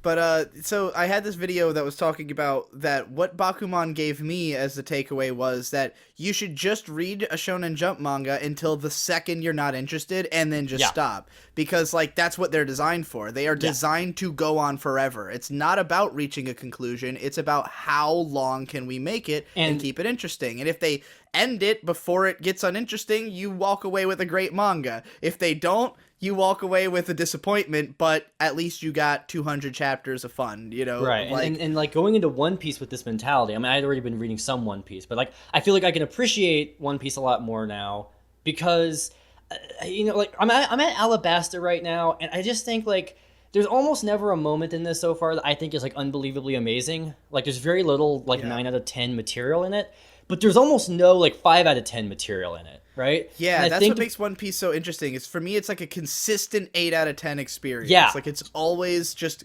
good. But it's never, because the dialogue is so shit, it can never quite get amazing. You're not the only one who can do certain thing, does thing. Oh shit, they did the thing I did. Yeah, and I think it's because One Piece doesn't, I feel like Oda probably could have made something far more intricately interesting, right? Something that, like, reaches much higher highs. But he might do that later on. I haven't read any farther than you have. I mean, yeah, maybe. Somehow Nate and Hippo managed to get, like, hour-long podcasts out of fucking 20-page chapters. Right. So there must be some complicated shit that happens. But at least in Nate's case, I know that Nate is really into, like, how, like, not flawed something's execution is, right? Like, when I read One Piece, I'm like, yeah, of course this is the thing that Nate is into, because what One Piece always does is it addresses what you know is like, might become a problem, right? Like, One Piece is fantastic at, like, addressing things that you think might end up being inadequacies, right? So, like, I'm at a part where, like, Nami is given, like, a weapon and she has to figure out how to use it, and it's like, okay, cool, this is solving the problem that she kind of doesn't have anything to do during fights, right? And that's kind of basic, but I feel like the extent to which One Piece is able to address things and prevent things from becoming flawed is damn near unprecedented, you know? As far as I'm aware. Like, it's very skillful like that. Yeah, and I mean, like, Eiji Nizuma from Bakuman assumably just is Eiichiro Oda, like... Yeah, maybe. Yeah, I guess. I mean, he definitely is supposed to be him. Like, the idea that he's just this, like his brain just works in manga, you know? Yeah. Like, and a lot of aspects of, like, Eiji's design are, like, based on, like, the fact that he doesn't wear shoes, right? I wouldn't know. I don't know. I don't think so. Oda. I think you're right. In the manga, I mean, in Bakuman, the character who was, like, the most badass manga, the kid who they were in competition with the whole time, that's Eiji Nizuma, right? Yeah. The one with the fucking feathers in his collar. That's why I'm asking, does he wear shoes in the manga? I don't know. Well, I'm not sure. Anyway, like, Eiichiro Oda is known for the fact that he, like, wears sandals at all times and shit like that. Like, and that he, similar to Eiji, had just, like, just the way that he thinks is that, like, all he cares about is manga, and, like, he studied Shonen Jump, you know, manga style to such an extent that, like, his stories will never get boring because he just understands the format perfectly, you know? And in a way, that's all you ever need in any medium. Like, I'm always telling people, like, making good YouTube videos is the easiest fucking thing in the world. Right. Because all you gotta do is just understand how to do it. It's Right. not a matter of like having a unique idea, just Yeah. understand how do you make a good YouTube video, and you could just do that infinitely. It's just boring. I remember in my 2015 Q&A, you asked me, how did you get so good at writing like so fast? Like you became like astonishingly adequate, like at a level where most people are still struggling on like their second or third rung of shit, right? And for me, it was just that I would listen to the same Mr. B tongue video like every day for like several months. Yeah.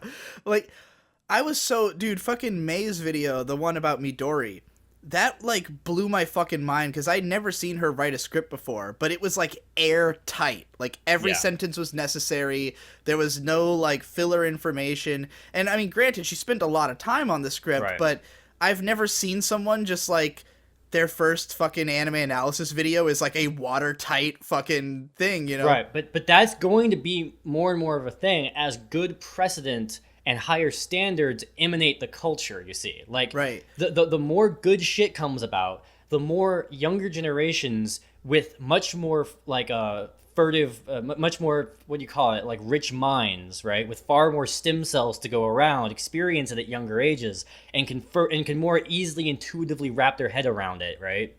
And there's just better examples. I mean, you can see it in manga itself, where like the art standards for manga like shot up significantly from the 50s through the 2000s. Here's a something I'm gonna lay it.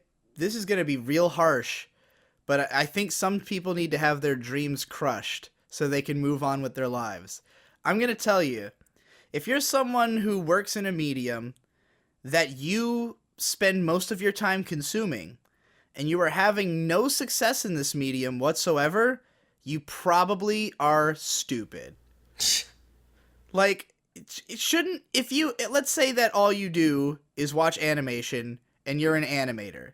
If you can't pick up on how to animate by watching animation, you're never gonna get it. How can you not? If you're looking at it, just do what they're doing. Just do what you see. You know? Right, and you know what? Every time a tough love fucking like conservative don't mamby-pamby around the precious snowflakes type of mentality comes around, I think, okay, is this going to be helpful? How can this be made helpful? I guess it is helpful because if you are stupid in that regard, then you probably should switch to having a normie job where you'll feel less inadequate and can just focus on making more money. Because even if you're stupid, money is always good. When people send me videos and they'll say like, hey Digi, will you watch my video? And the video opens with something like, like a hey guys, like kind of thing. I have to immediately think, how could you possibly think that I would enjoy this if you actually watch my videos? Because not only do none of my videos begin this way, but I have videos where I tell you not to open videos this way. Right. So if you send me a video that opens this way, obviously I'm going to think this is a shitty video. And like, and a lot of people will get defensive and think like, well, it's my style, or I don't have to write the same way you do. And I'm like, yeah, that's fine and good. I don't have to enjoy your shitty content, and no one else is going to either, like. I just wonder, like, I feel like a source of a lot of it comes from a lack of critical thinking, but not like the part of their brain that does critical thinking has just been like surgically removed. More that I feel like some of these people just don't have that many negative opinions of YouTube videos. You know what I mean? Like, well, the thing is that like the majority of people who watch YouTube don't have negative opinions on YouTube videos. So as much as like you guys might think like, hey guys, like it immediately disqualifies it, the bulk majority of people who watch YouTube don't think that disqualifies it at all. But so that's it's you when they problem. send it to me, though. It's not a matter of like just posting the video. It's like, if you're sending it to me, then that makes a statement to me that you think my opinion matters. So that, like, I have expectations for that. Like, if you're gonna come to me, I expect you. First of all, if you want, this might sound outrageous, but consider what you're asking me, not you guys, but like, consider what you're asking me if you send me a video. If you send me a video and ask me to watch it, and you haven't seen every video I've ever made, how is this a fair trade? why do I have to reteach lessons I've taught before because you are too lazy to go watch, to just sift through my channel and see the dozens of videos of advice on how to make, like, you shouldn't, if you send me a script, you should already know that I'm going to enjoy it, because you should have watched my videos about how to write a good script and just followed those rules. And then you shouldn't even have to say, Digi, is my video good? You'll just say, hey, Digi, I know you'll like this because I followed all the things you told me to do and had a good idea. You know, I think it's like people just don't relate to the idea that you can be that critical about videos. Like, they don't even when you say it, they don't really like understand the full depth of what it means to be a big artistic nitpicker. Well, then you can't do this job. Right. I.e. why people seem so dissonant when they watch videos like how to recognize a terrible anime in one episode. They're just like, I don't get it. Why would you think like this, right? It would be like if I tried to be a cook, right? Because my mentality towards food is I like X, Y, and Z ingredients. Mash them together. That's it. I have no critical thinking process regarding food, right? And that's why it's not difficult to impress me if you just basically have the right ingredients and things are fucking greasy, right? The way I would say it is, if you are someone who thinks that way about whatever you're doing, don't do that thing. Don't do it as a job. That's why I don't cook. Because I defer to people who can cook. You'll never be satisfied with it as a job, even if you were somehow successful, because you will fundamentally never be challenged, right? Yeah. It's just something you're doing as for fun. I gotta say, I am, one of my new mottos is I'm with the shits for complacence. That's one of my new. Do you know this phrase, with the shits, meaning you fucking want to shoot people? Okay, I haven't heard the phrase. Yeah, with the shit. It's popular in rap these days. I don't think it's possible to live within like 5 fucking light years of the existence of YouTube servers and not have a contempt for complacency at this point. Yeah, but like I just hate when people seem to think that because they want to do this thing, they can or should, or like entitlement, that they need to pursue this. And it's like, there's lots of things I want to be able to do. I want to be able to cook. I have come to terms with the fact that if I don't take the time to study it and learn it and do it, I can't do it, and I shouldn't expect anyone to eat my fucking cooking. Like, if you turn up to me with burnt-ass brownies and you're like, taste my shit, I'm gonna be like, motherfucker, that's burnt, you know? So if you come to me with your shitty fucking video, Digi, will you watch my video? Motherfucker, that shit's burnt! Get that shit off my plate! You wouldn't offer this to your family or friends. Why the fuck are you offering it to me? If you have a video that's so embarrassing you wouldn't show your own friends it, don't send me that shit. Yeah. Sorry, I don't know why I'm off like this. People don't even really send me videos that much anymore because I'm so fucking angry. This feels retro. This feels like flashing back to like pony times, you know? Yeah, well, it's just, I guess I have unchecked resentment towards that. I don't know. I just feel that there are so many people who aren't thinking about what they can or should do. They're thinking about what they want to do, and you just gotta knock that the fuck off, you know? Think about what you can or are good at doing. Like, and I'm not saying give up if you suck. I'm just saying, like, if you can't figure out how to make it good, you're not trying hard enough. Because all you have to do is look at the things that are good and do what they did. You know? That's all I did. I talked about this in the vlog recently, that like in 2014, when I got into analysis, when it was still a pretty underground thing, I felt like people put a lot of standards on themselves before feeling confident that they could do it, right? I spent months agonizing over whether or not I should do it, because anyone can like say words as if they are analyzing something, but what does it really mean to analyze things? And I very specifically had like sort of a character evolution moment when I watched Extra Credits' video about Candy Crush, and all the things that they analyzed about Candy Crush were analyses that I also had. So I'm like, okay, so if I'm thinking similarly to how Extra Credits is thinking, that gives me some credentials, right?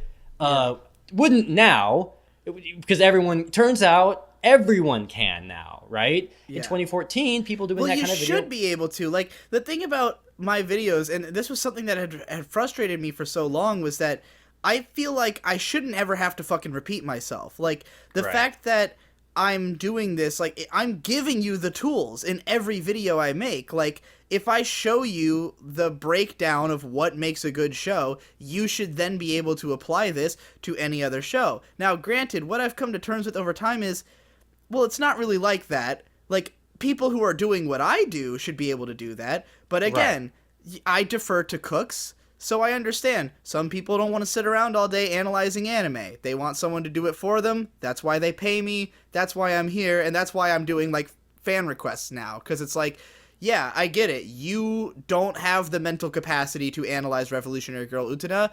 I'll do it for you. You know? Yeah.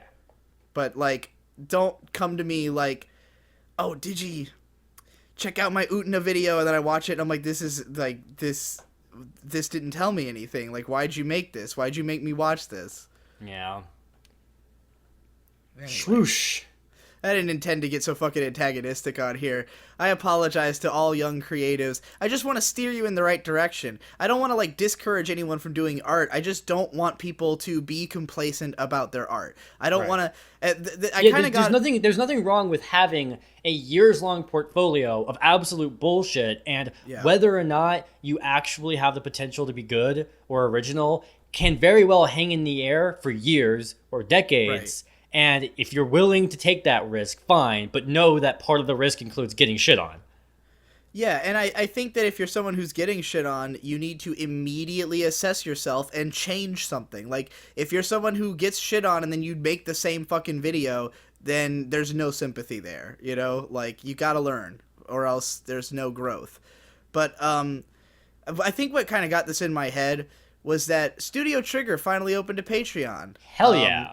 And, of course, everyone's sending me messages about it. Some people were, like, cynical about it for whatever reason. It's dumb. But, so something that was coming up was they're not just giving all the money straight to animators, right? They said, like, it's going to be contributing to various things. Maybe some of it will go to increasing people's salaries. Whatever. I don't give a shit. I just wanted a way to pay them that didn't involve buying fucking plastic, you know? Right. But, that I don't fucking need. But when this came up, when people were like, some people on Twitter were like complaining about how, like, oh, well, Trigger's a big studio. Why do they need to have fan support when there's other smaller studios who have other ways of blah, blah, blah. And I started thinking, every time this conversation comes up about underpaid animators, I agree animators should be paid better. I'd like them to be paid better. But is there a single fucking person who gets into this industry not understanding that you will be underpaid and overworked? It has been this way for 50 fucking years. If you get into animation, you are making a bad life decision. Yep. Like, let's make this clear. This is not something... And I was discussing this in my Discord. I was using Tom as my example. Tom at no point has ever been like, oh, I deserve more money for what I do. Tom's like, no, I'm going to live in a car happily because doing what I want to do is more important than making money. You know? Like... Yeah. So why is it that why are we so precious about these people? Like, oh, all these animators who are fucking overworked. It's like, they can go get another job. They're doing it because they care about animating. And, like, we should support them as much as we can if we care, you know, but, like, it's not our job to make this totally fucking useless art form profitable for dumbass college kids who fucking got a bad job. You know? Now, I do understand, though, that there is definitely exploitation on, like, oh, sure, victimizing those who do this on behalf of the people who employ them. I think that's the big problem. Right? I do like, have to say that, like, yeah.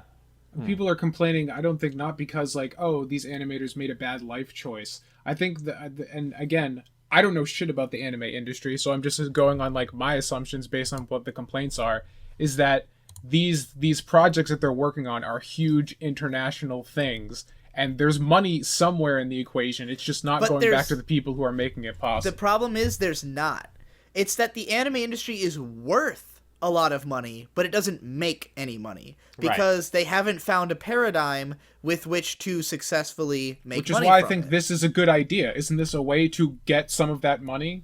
Yeah. Ostensibly, the only problem is that it takes a fuckload of money to make anime. Here's the thing about art in general and funding art. And I remember like first like thinking about this a lot more with a Maddox video where he was like saying that like, you know, YouTube is so much better than Hollywood because in Hollywood you do a lot of work and don't get paid for it. Excuse me. Excuse me, person who joined YouTube when you already had an established fan base. Maybe you didn't like think about that, right? Right.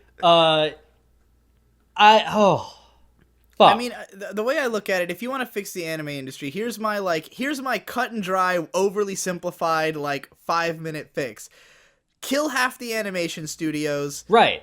Anyone who's untalented, get them out of the industry. That's what I'm about to say, right? And put all the talent on like projects that people will care about and pay for, and then give people a way to pay for it that doesn't involve going through 10 middlemen and a fucking having to buy a piece of plastic that I don't want. Like just like open a fucking donation box and let me throw $30 into it and give me a download link, you know? I do know all artists, like every field of art, there's a lot of exploitation. Most artists are exploited. However, like there's only 2 ways to stop that exploitation among art. There's 3 ways, actually. 1, art has to become much more exclusionary. In order to actually do right by everyone who does work, you have to basically like fire 75% of everybody to have enough resources to actually treat well those who you have left. I mean, in a normal job, you get fired for doing a shit job, you know? And right. So if you're not like if you're someone who's saying like, "Oh, my YouTube channel like I've had monetization issues and I can't make enough money off of my channel to sustain myself." It's like, on the one hand, I feel for you, but on the other hand, if you were good enough, your fans would be keeping you afloat. Yeah, and I guess it's the same with the anime. Like the restaurant equivalent of Studio Dean would be shut down by regulations. It's like, I'm glad you're continuing these burgers that people like want a sequel to, but they're too moldy. I'm sorry. We need to shut you down. And so, granted, Studio Dean's great. I love them, but yeah, I'm just playing on the stereotype opinions I hear other people say that I don't actually have. So I got what you meant. So like the thing about art, and this is why all artists get underpaid, and this is something like the level of problem that we're talking about here when we're talking about how artists are underpaid.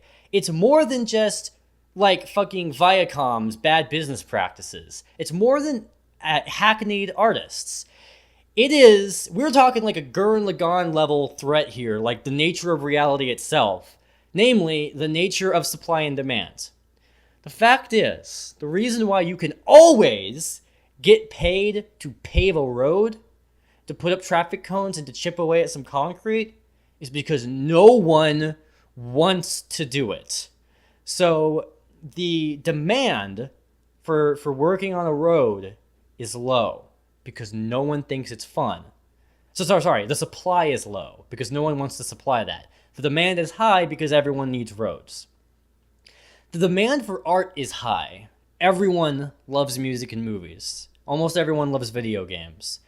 But the supply is too goddamn high because everyone at least thinks they want to be an artist.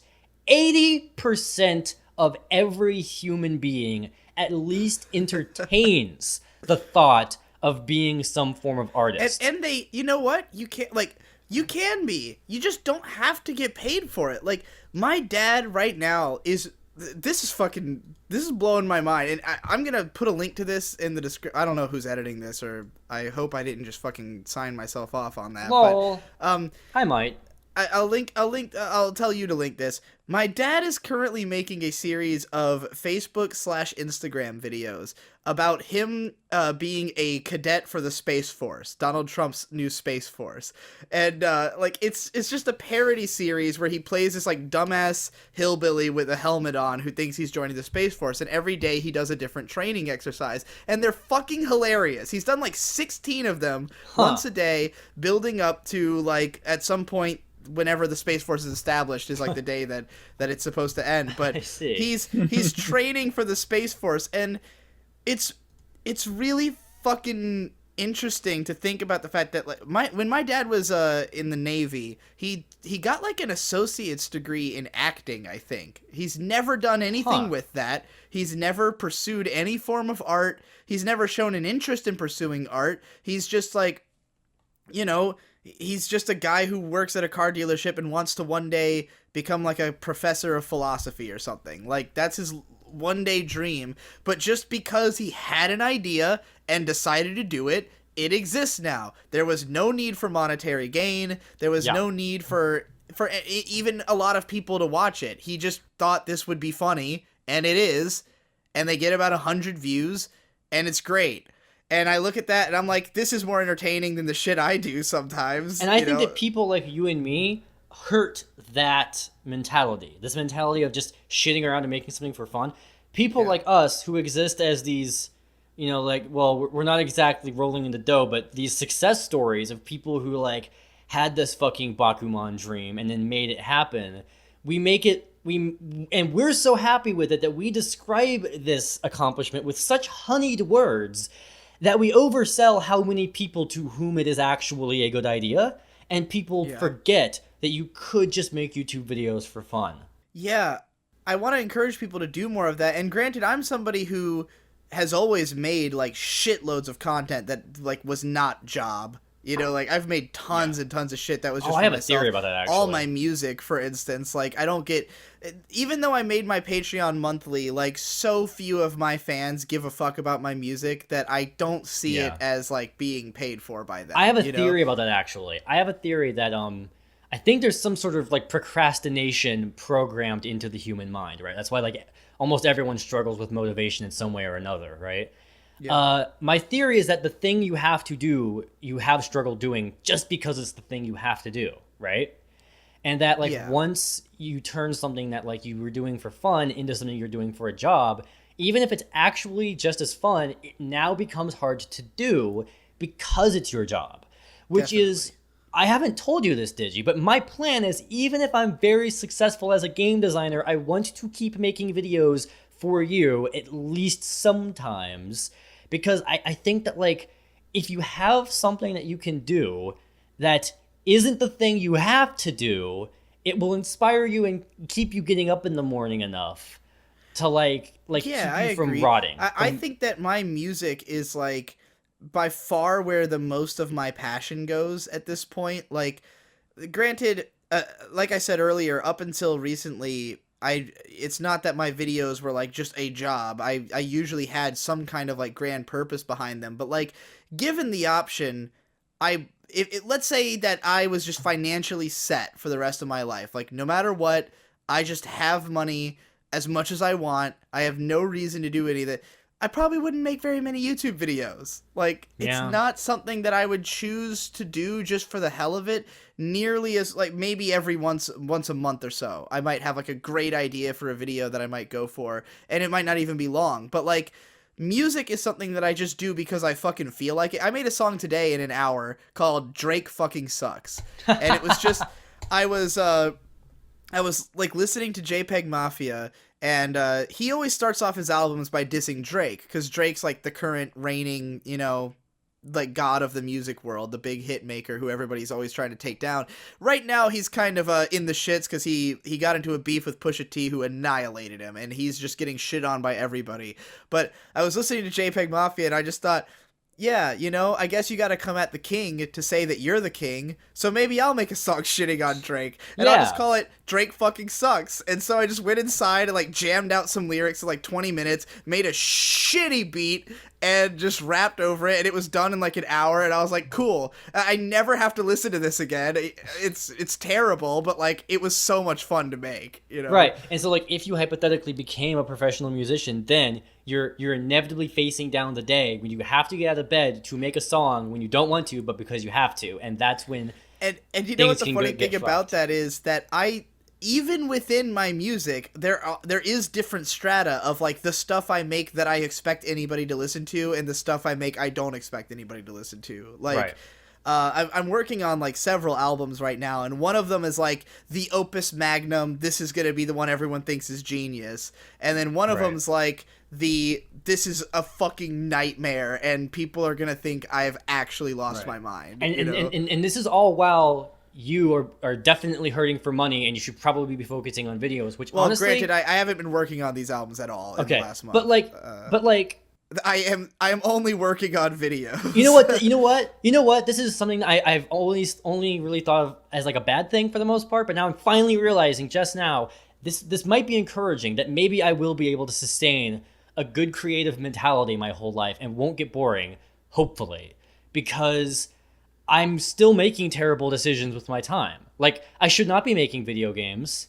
Did you know the Makoto Shinkai video, which came out a few days late, wasn't because it took a month to make. It's because I spent the first week just making video games. I should have fucking started making it earlier.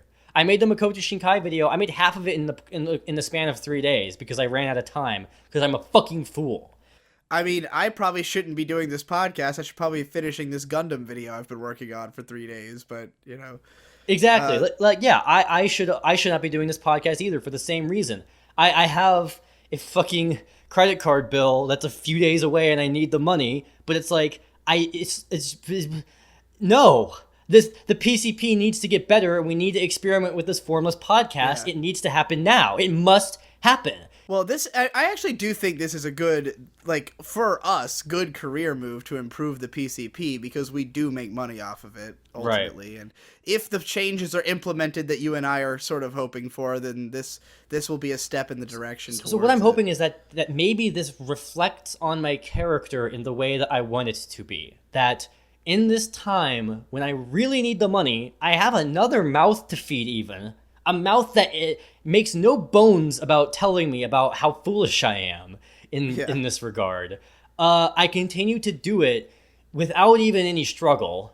There's nothing that can stop me. My extra mouth to feed was encouraging me to just do whatever I want until I spent all my money moving to Boston, and now I think she's in the mindset of like, hey, maybe you should start making money. Like, yeah, that's something people don't talk about when you see, like, you know, individuals grab for cash. A lot of them have fucking families. You know, a lot of it isn't like self-greed. A lot of it is, I want my kids to go to college, you know? That's why I was talking about how I feel like I'm dad mode now, because, like, and this didn't happen because of me dating May, per se, so much as that being with her and having someone around who literally just understands me instantly. Like, I don't have to explain shit to her. I really, you know, whereas on the internet, I've always been, like, having to fight to, like, you know, and even if I make a video where most of the people understand, if I get those comments where it's like people don't fucking get it, then I make follow-up vlogs and this and that. And then at some point I was just like, why the fuck do I even give a shit? I already got someone who gets me, and she's here all the time, and we have a great time together. Like, who am I trying to prove myself to? Myself? I don't give a fuck about myself. I just want to have fun. Yeah, you know? I got back into game design as a result of getting a girlfriend, because I no longer need this internet to be a social relationship anymore. Right. I don't need to talk to people anymore. And like, I also have just, like, I've come to realize with the intelligence I have, like, regardless of if I ever went back to school or anything like that, there is a lot I can do for the world that would have a bigger impact. Like, not to say that I haven't had, like I said, I feel as though, like, as a YouTuber, I've done my job, and, like, I'm still gonna keep doing it until the platform's completely dead and we move to somewhere else. But, like, what my hopes are for the future is, like, one day I'm gonna have kids, and I'm gonna be more worried about my kids than making art. Like, if I'm still doing art, it's gonna be for money to pay for my kids, and not to say that it's gonna be uninspired.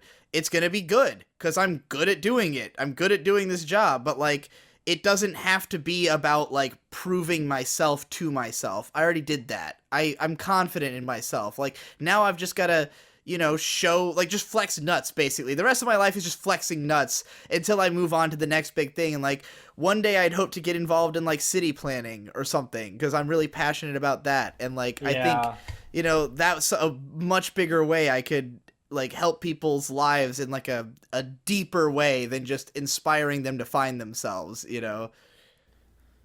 Yeah. Like, actually helping to build the environment people live in that shapes so much more. Basically the Disney trajectory. That's what he was. I don't know how many people know this, but, like, Epcot was supposed to, like, be an actual city. That makes perfect sense because me and May have been talking about this a lot. How she's constantly insisting that she wants to quote build a better theme park than Disney World, but the way that she means that is a city because she sees Disney World. No, that's as literally what Disney World was supposed to be. But by the time the '80s came around and Epcot was finally being made, Disney was way like 100% too dead to like do anything about it, and they gave up. You see, but like I think algorithms are going to make this finally work. The reason why these like tiny little train set cities, this is something that like a lot of like libertarian conservative people talk about when criticizing like socialists, is that socialists often, not to be generalizing, but they often like think of people as like chess pieces that like once you set up them in the right environment, they'll move in this predictable way and create the perfect society. But humans are way too unpredictable for that. Well, fucking Twitter algorithms are getting pretty good at figuring out how to turn us into mindless zombies doing exactly what we want. So what's great about Boston is this is an immaculate, especially the part of it I live in. It's an immaculately laid out city, and there's always something you can walk to.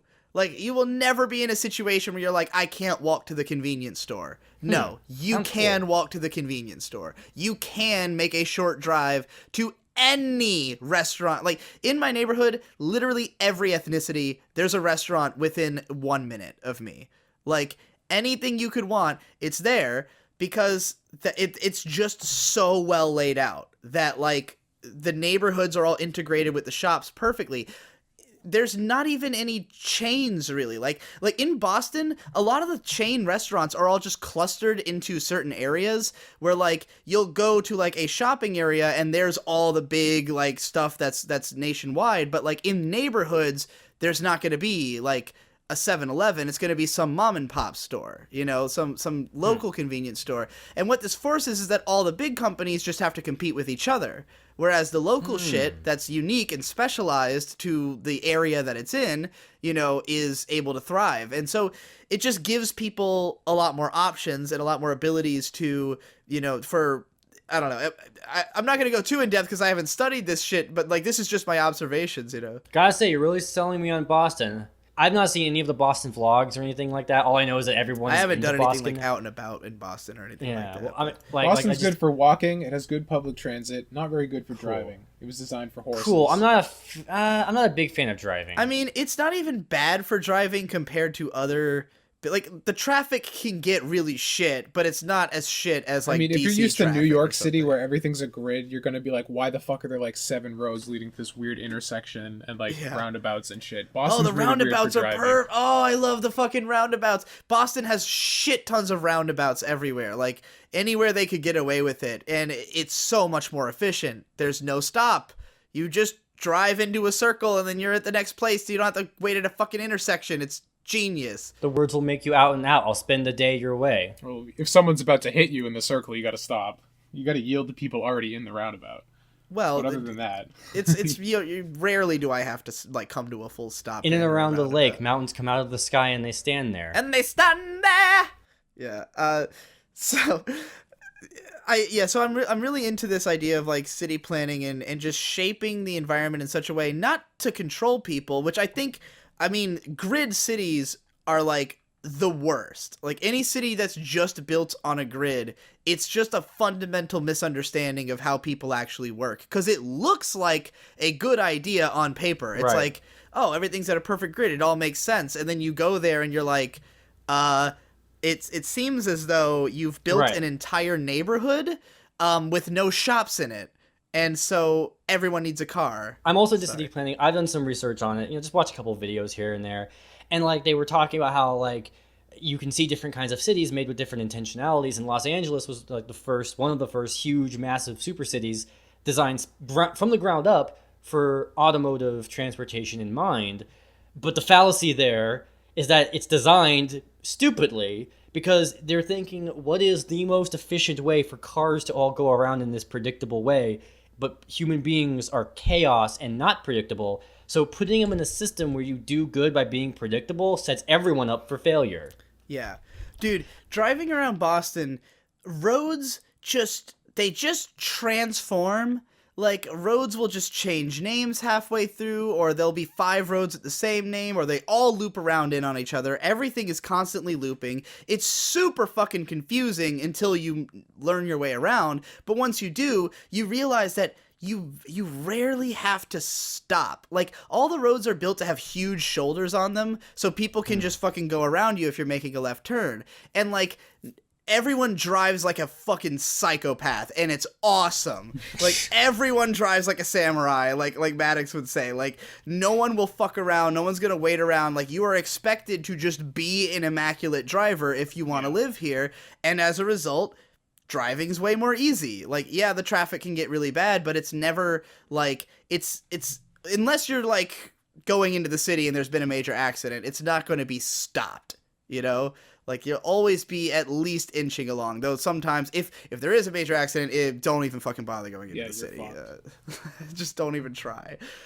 But, like, yeah, so...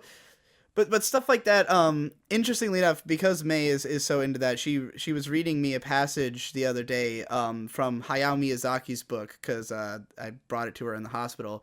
And she was reading a part about the Ghibli Museum, and the way that Miyazaki describes what the Ghibli Museum was going to be, he wrote this, like, poem about it in 2002, like, right before it was established, I guess. But he's basically just describing a perfect city. Like, he designed this museum around the idea of, like, exactly the kind of shit that I was like, oh my god, this is the vision. Like, this man gets it. He knows how people are supposed to live, you know? Which I guess all his movies try to show as well. But I feel like the Ghibli Museum, by being real, like, is like an actual proof of concept for a Miyazaki world, you know? I'll have to find that poem. Yeah, I am. I guess, you know what? I can now answer some questions about my intentionality with game design, because it is very much, I'm at least for now, really obsessed with the spatial relations of people and where they fucking are. Like the function of living, the different rooms you're going to need, where the rooms are in relation to one another. The game I'm working on kind of does that. It's a real shallow toe dip into that idea, and not a very good one. I sort of cobbled it together, like, impromptu. But it is what I want to get into. Like, if I'm ever working with a lot of experience and a real staff and a real budget, I would basically make a game that's, like, all about the exploration of spaces, but in a way that, like, isn't realistic. Like, I don't know, maybe, like, a full 3D game where, like, your character moves into, like, this enormous, like, city-sized mansion. It's like a city, but it's also a mansion, and people just live in various... that's the coolest thing I've ever heard of in my entire life. People live in, like, rooms, you know? So it's sort of like being in a college dorm, right? But, like, all sorts of people are there, not just students. And all sorts of conflicts arise because, unlike an apartment, there's no clear lines of who owns what. So maybe the whole challenge of the game would be resolving conflicts, or, like, maybe dominating areas. I don't know. I don't think it would be like a fighting thing. Do you know that there was a period of time where I was building in Minecraft. This is the only Minecraft project I ever attempted, and I gave up halfway through because it was too fucking big. I was building something called Glasslandia, which was a city made of glass, but the idea was that it was a city but like a mall. Like, it's not so much that fucking perfect, yeah. Yeah, and I'm also obsessed with giant malls, because, like, in the Philippines, there's all these fucking... There's malls that literally have a max occupancy of 4 million people! Yeah. 4 million people in one mall! That's before it becomes a fire hazard, by the way. Every time you and me talk about fucking spatial relations... Yeah. That always in Labyrinths, it always makes me think, yeah, I really do need to make sure that I, like, maintain a good working relationship with this group for as long as fucking possible, because I think I'm the only person who's ever gonna know what the fuck you're talking about when we I talk know about Labyrinths. Because, like, this is like the artistic, like, synchronicity that we have, and not just with me and you, but the rest of us, is more than just an interest in ponies and anime. There's just these very, very weird, like, very broad but very specific autistic obsessions that make no sense that we have in common. And when the fuck am I going to find someone else with the same human capital in that department? Yeah. Absolutely. Like, the fact that I said, like, a city that's also a mansion And literally everyone else in the goddamn universe would be like, huh, okay. But you were like, oh, that's fucking cool. I'm like, because that's what most of my dreams are. Like, literally almost Yeah. all of my dreams are about being lost in giant mansions. on the off chance I have Or a dream, malls. it's like that. Yeah. Yeah. By the way, the game I'm making, I will say this, the game I'm making is about exploring a house. I don't know if I've succeeded at making it interesting. It's kind of inspired by Luigi's Mansion, where you go into a room, you figure out like what the puzzle of the room is, and then you unlock more rooms, right? Because I think Luigi's Mansion, like more than most games I know about, You haven't are like played that. Resident Evil, have you? I have not. I guess I should do that. Because Yeah. Luigi's Mansion is basically just a kid-friendly Resident Evil. I should do that. Yeah. And yeah, learning your way around the mansion is the fun of the game. It's just like memorizing the routes and like you, because the thing about Resident Evil is you constantly have to keep track of like for instance, if you kill a zombie, their corpse stays there, and there's a certain point in the game where a lot of these corpses start reactivating and shit.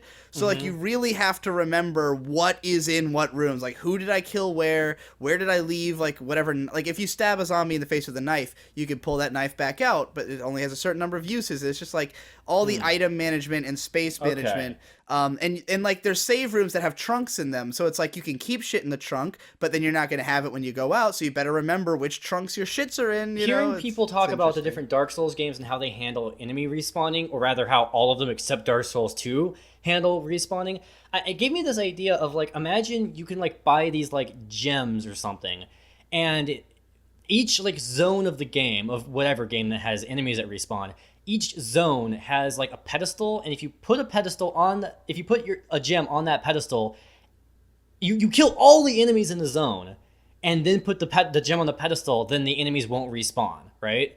And then you can just take the gem off whenever you want to start respawning the enemies, something like that. Yeah, that'd be a cool idea. I feel like I've heard of something.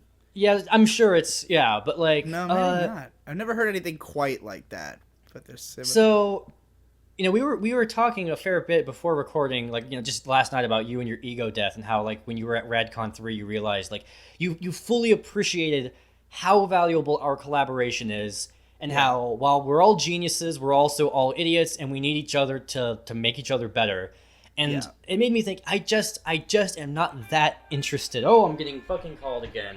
Hello, what's going on? Hey, what's up? Well, Davu's now on the phone. Okay, cool. I'm gonna go. Hold on. Okay, bye. I'm gonna go unlock the door and then come right back. Just give me a sec. Okay. Tom, you've been quiet for a while. What are you doing over there? I've just been listening, and then like literally in the last 30 seconds, I started working on a model again because I'm like, I'm just listening right now. We definitely got to end this soon. We're like at 2 hours now. Yeah. So. I mean, it's interesting listening to you guys talk about like your perspective and everything, like how like you've accomplished what you want to accomplish. So I feel like I have not accomplished what I want to accomplish, and I'm at the point where just like all I'm thinking about is like dying, and like I want to make sure I get what I want to get done before I die. So like I don't care about money, I don't care about success, because none of that matters when I die anyways. I think it helps in my case that like what I was trying to accomplish was not something that complicated. That like I think I had it in my mind for a long time that I needed to make a masterpiece, and now I realize I don't, because that was never the point of my art. Like I was never doing this so that I could make the greatest thing in the world. I was doing this so I could be understood, and now I am understood. So now I'm doing it because it's fun and a cool, easy job that I'm good at, and I can do it. I wanted to touch on this when I was talking about that earlier, that I was... So because of the fact that May is in the hospital right now, and it's been extremely rough, especially the first few days, and like the only thing that I could bring myself to do other than be miserable about it was watch YouTube videos. And like I let me just say, one of my favorite YouTubers, like not because of necessarily how good their videos are, but how consistently like good they are, is Todd in the Shadows. Every Todd in the Shadows video is good. Like he'll never fail to entertain me, including and tell me his something like new. regular old reviews and stuff. Yeah, he doesn't really do that many of those anymore. Like Really? nowadays, it's mostly either because have you seen his show Train Records, his new show? No, I have not been following him for like 5 years now. Oh, dude, Todd of the Shadows is fucking lit now. Like, every video he does is great. It's always either, like, the One Hit Wonderland's great, and then he has a show called Train Records where he talks about records that just ruined a band's entire career. And that's super fucking fascinating. And, like, those are his two main shows he's doing. Occasionally he'll put out pop song reviews. Those are fine. Well, it used to be that his pop song reviews were his regular content, and One Hit Wonderland was his occasional, like, diversion. One Hit Wonderland is the one that he sells, though, and that's why he does a lot more of them now. Because, like, he sells, he takes requests on Patreon, and he'll, like, anytime he needs a bunch of money, he'll take a shitload of requests and then, like, burn through them one per week for a while.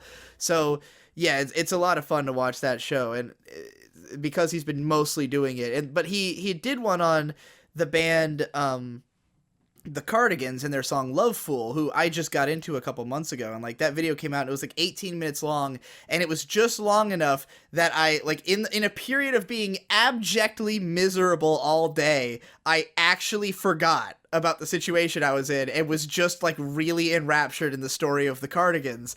And then I remembered that the first night I was in, the first night that she was in the hospital and that I tweeted that she was in the hospital, like a couple of responses had been like, hey man, your videos have gotten me through like a lot of hard times, including my own hospitalizations.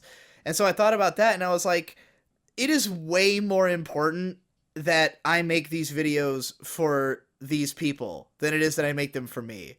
Like, I've always had this mentality of like, fuck what anyone else thinks. I'm just doing what I want. And even when I said that I was going to do fan requested content, my mentality was like, I'm doing it for money and to hit 1 million subs and make a bunch of money to afford this fucking house in Boston. But like after that moment and like watching more YouTube videos and like really having those help me out, so much with just coming to grips with my situation, I was just like, man, this is something I can offer people. Like, there are people out there who are suffering, who just want to hear me and my cool, soothing voice talk about anime and look at some cool pictures for a few minutes and hear some interesting discussion, and they're gonna move on with their day, and like, that was why I ended up listening to the latest PCP, the podcast episode, because like I just needed shit to listen to, and I was like, yeah, here, let's throw this on. And then I was like, oh, this is fucking perfect, and this is how the PCP should be. Like, the PCP, as the central podcast, very much has the power to be that for people, because, like, our fans care about us a lot. Like, we are a cult fan base group. We're a group with a tight-knit community surrounding us who wants to be activated. Like, they want us to do more for them and with them. They want to be more involved. They want to love the show that we do. They love the shows we do that aren't the shitty show that is the central show. So, like, do we not owe it to these people to give them what they fucking want? You know, which is what every comment on the last episode is do this instead of the show that you do. So that's why we did this random ass one as a sort of proof of concept, and I think it's come out quite well, and we should stop because it's 2 fucking hours long now. Yeah. Closing remarks, anybody? Let us know in the comments what you think the future of the PCP should look like. Right. Maybe I'm thinking maybe some sort of, not a time limit on this show would be in order, but we're kind of devolving into the kind of things we always talk about. Limit, be in order, right? That's like a good way the moment you started going off about like people who send in bad videos and send them to you, I'm like, this is cathartic, but I've done it 5,000 times. It's probably wrong to like do That's this. why I kind of apologize for it. I just heard like loud ass fucking. It would be ideal if we temper all of our compulsive rants that we always have within us that we can say every day, all days, all years, and just create a filtered version of our manic monologues that could then turn into a good, consistent series of episodes. Indeed. Tom, closing comments? Yeah, I just personally, I really enjoy just having a casual conversation, because like we're at the point now where we don't talk a lot anymore, Yeah. And it's good to just kind of like shoot the shit, and it's way less, I don't want to say stressful or anything, but it's much more relaxed. You don't have to like, because like when I'm on the PCP and like even on this podcast, like I have a hard time interjecting, and like when I have to interject on the regular PCP, it's like not only do I have to find a way to interject, I have to find a way to interject with something that's either funny or on point. Whereas, and like that's like a lot of just like, because like half the time I want to just sit back and listen and like and talk when I can, but you have to always like have like some sort of zinger ready or something. So I enjoy like a more casual conversation where it just like the situation determines itself and you can just jump in when it's appropriate. I think it's always been strange that the PCP has never been a comedy podcast. It's a podcast that has a bunch of people who happen to be funny on it. So it's kind of weird that we've structured it like it is a comedy podcast. Even though, like, typically it's like the first 15 minutes are like a bunch of jokes, and then it's just like a bunch of really serious, in-depth discussion that occasionally is funny because we're funny, you know? Or some of us are. I'm not really that funny, but... Alright, anyway, that's it. Stop your fucking recordings. Goodbye, everybody. See you around. Later.